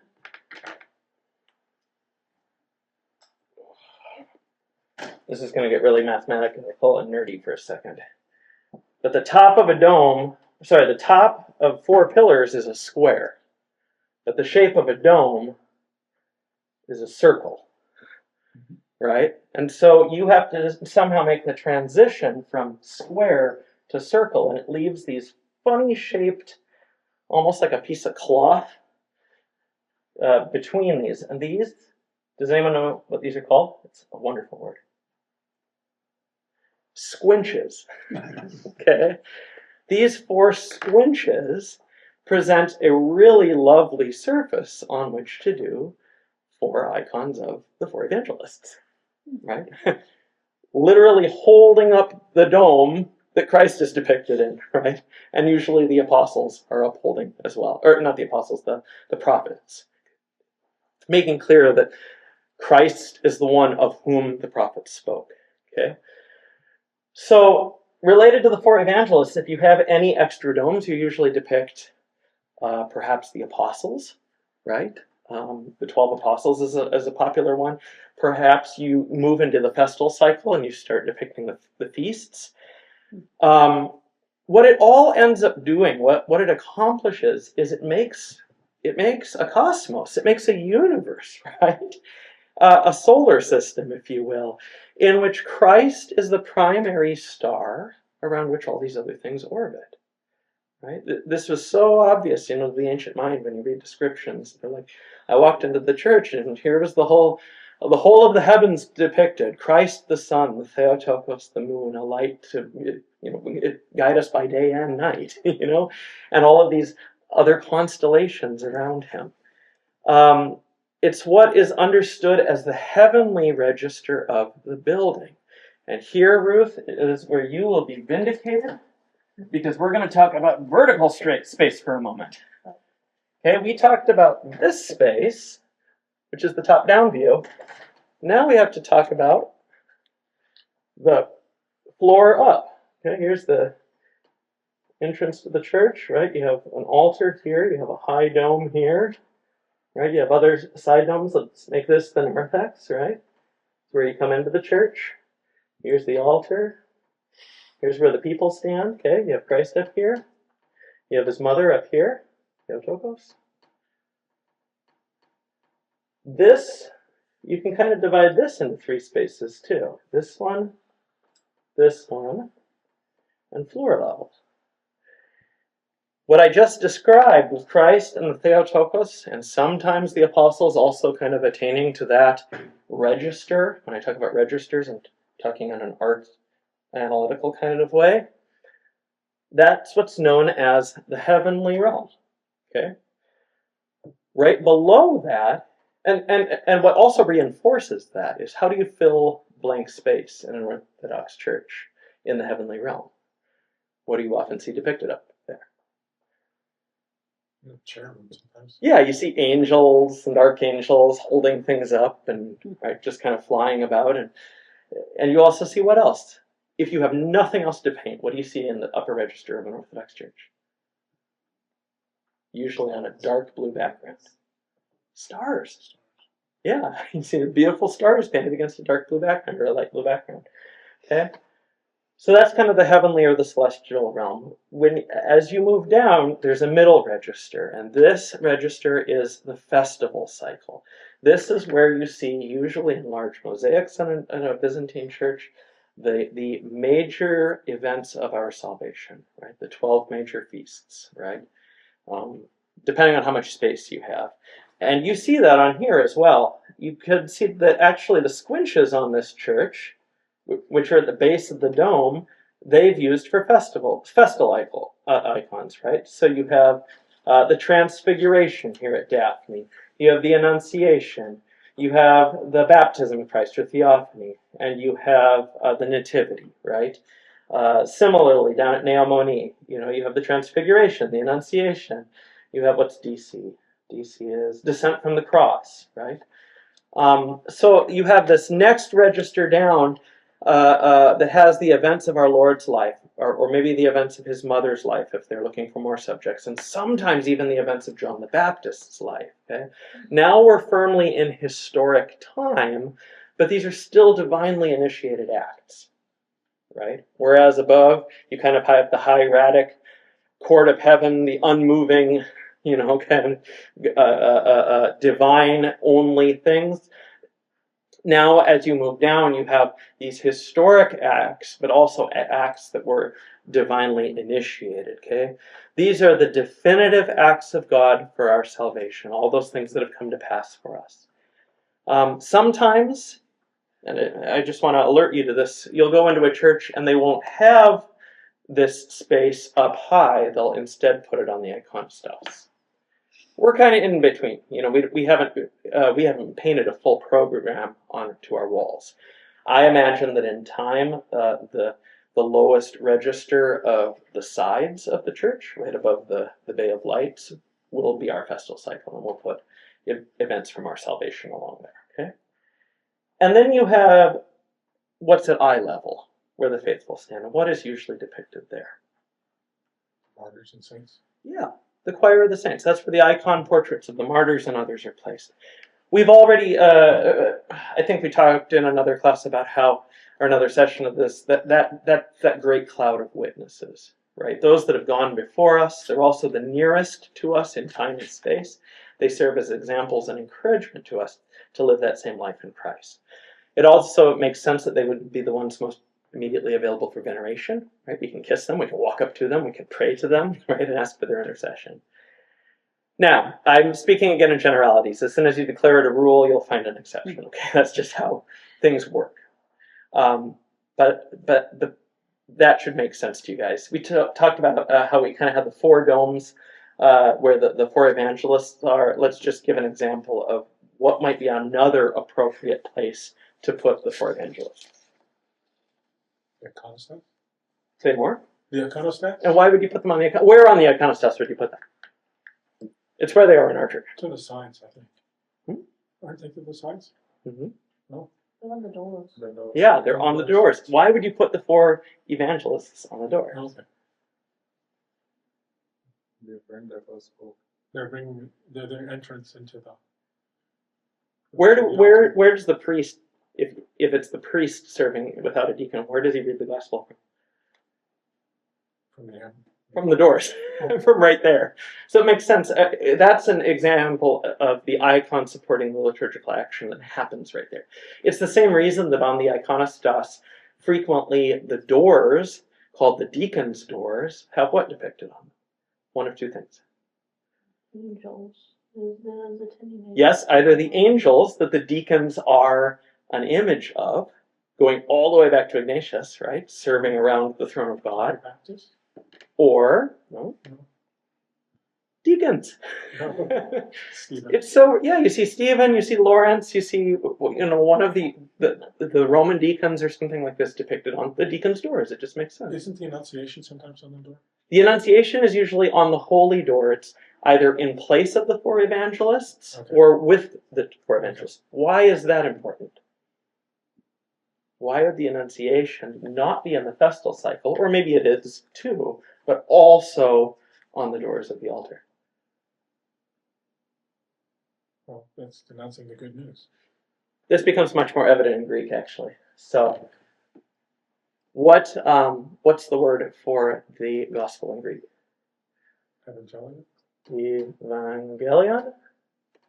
What's the word for evangelist? Evangelismos. And what's the word for the Annunciation? Evangelion.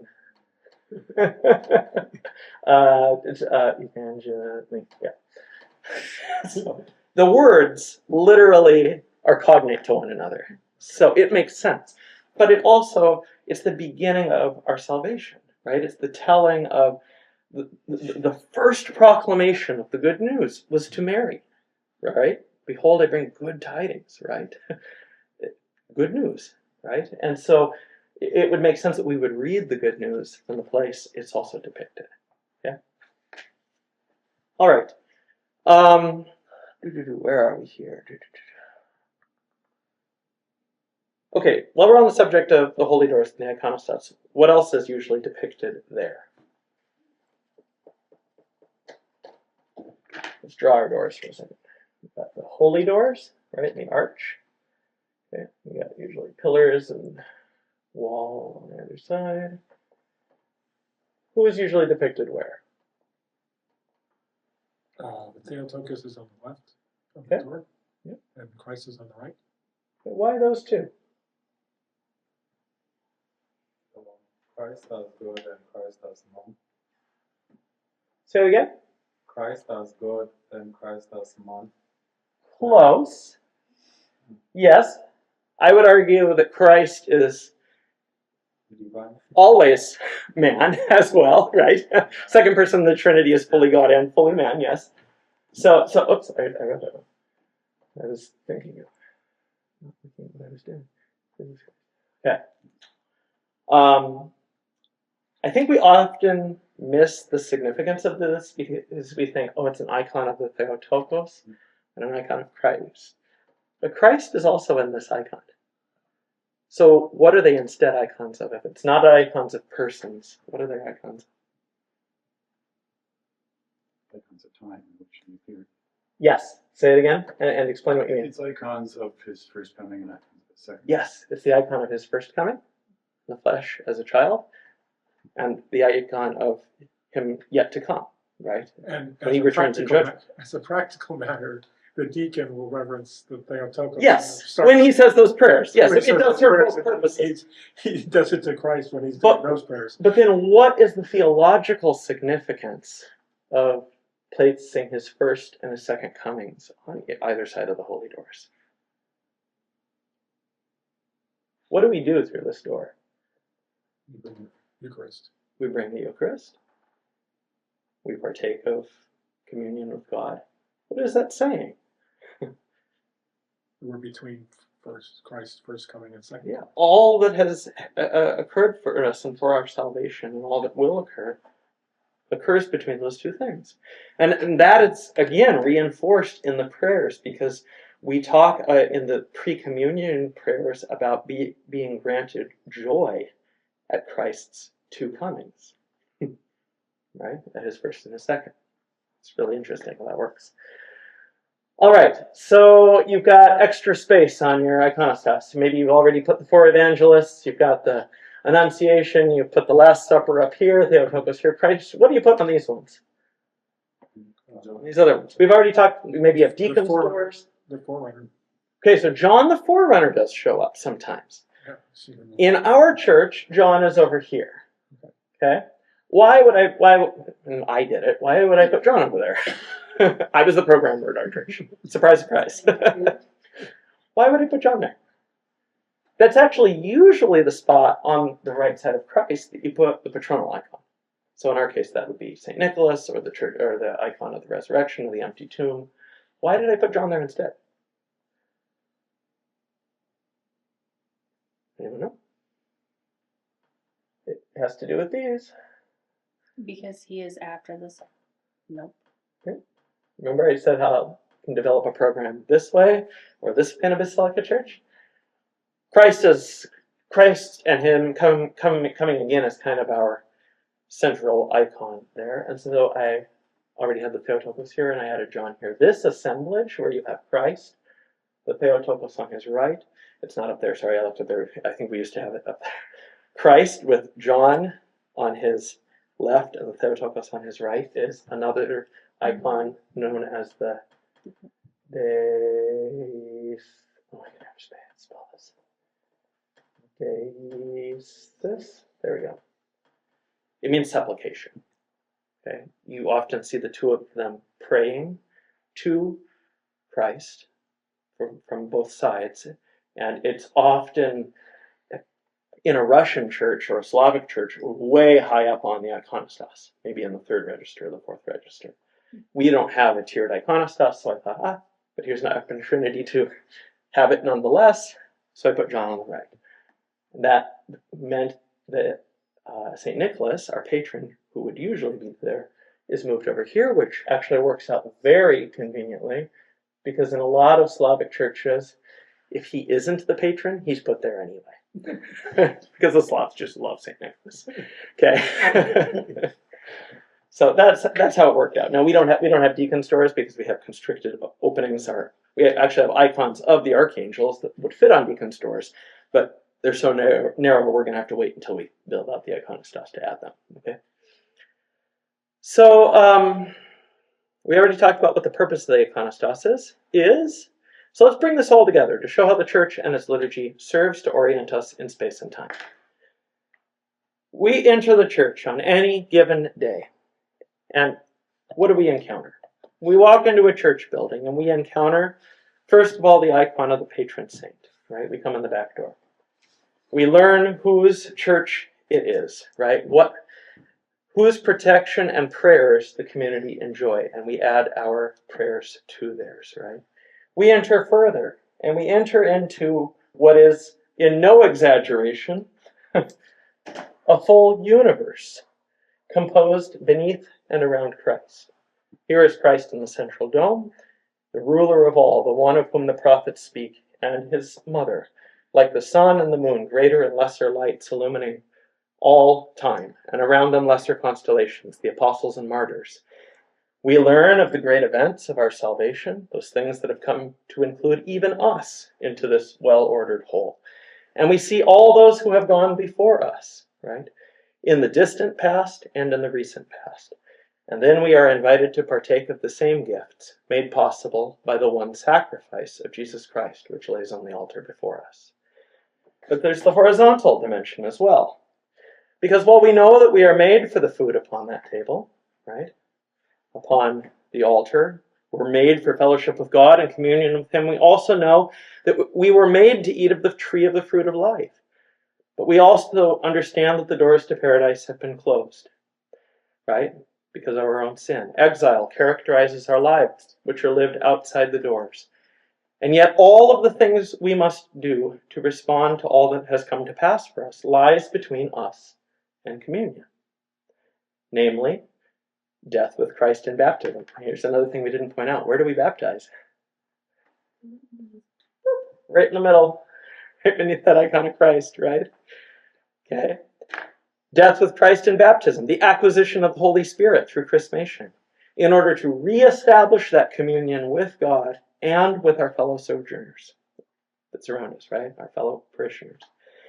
That way has been opened to us and is open to us by God in His loving initiative, and many have gone before us. Now it is up to us. How's that for a revelation of where we're at just by walking into a church? That's how it's meant to work. It's amazing when you get down to it. Are there any questions about anything we talked about tonight?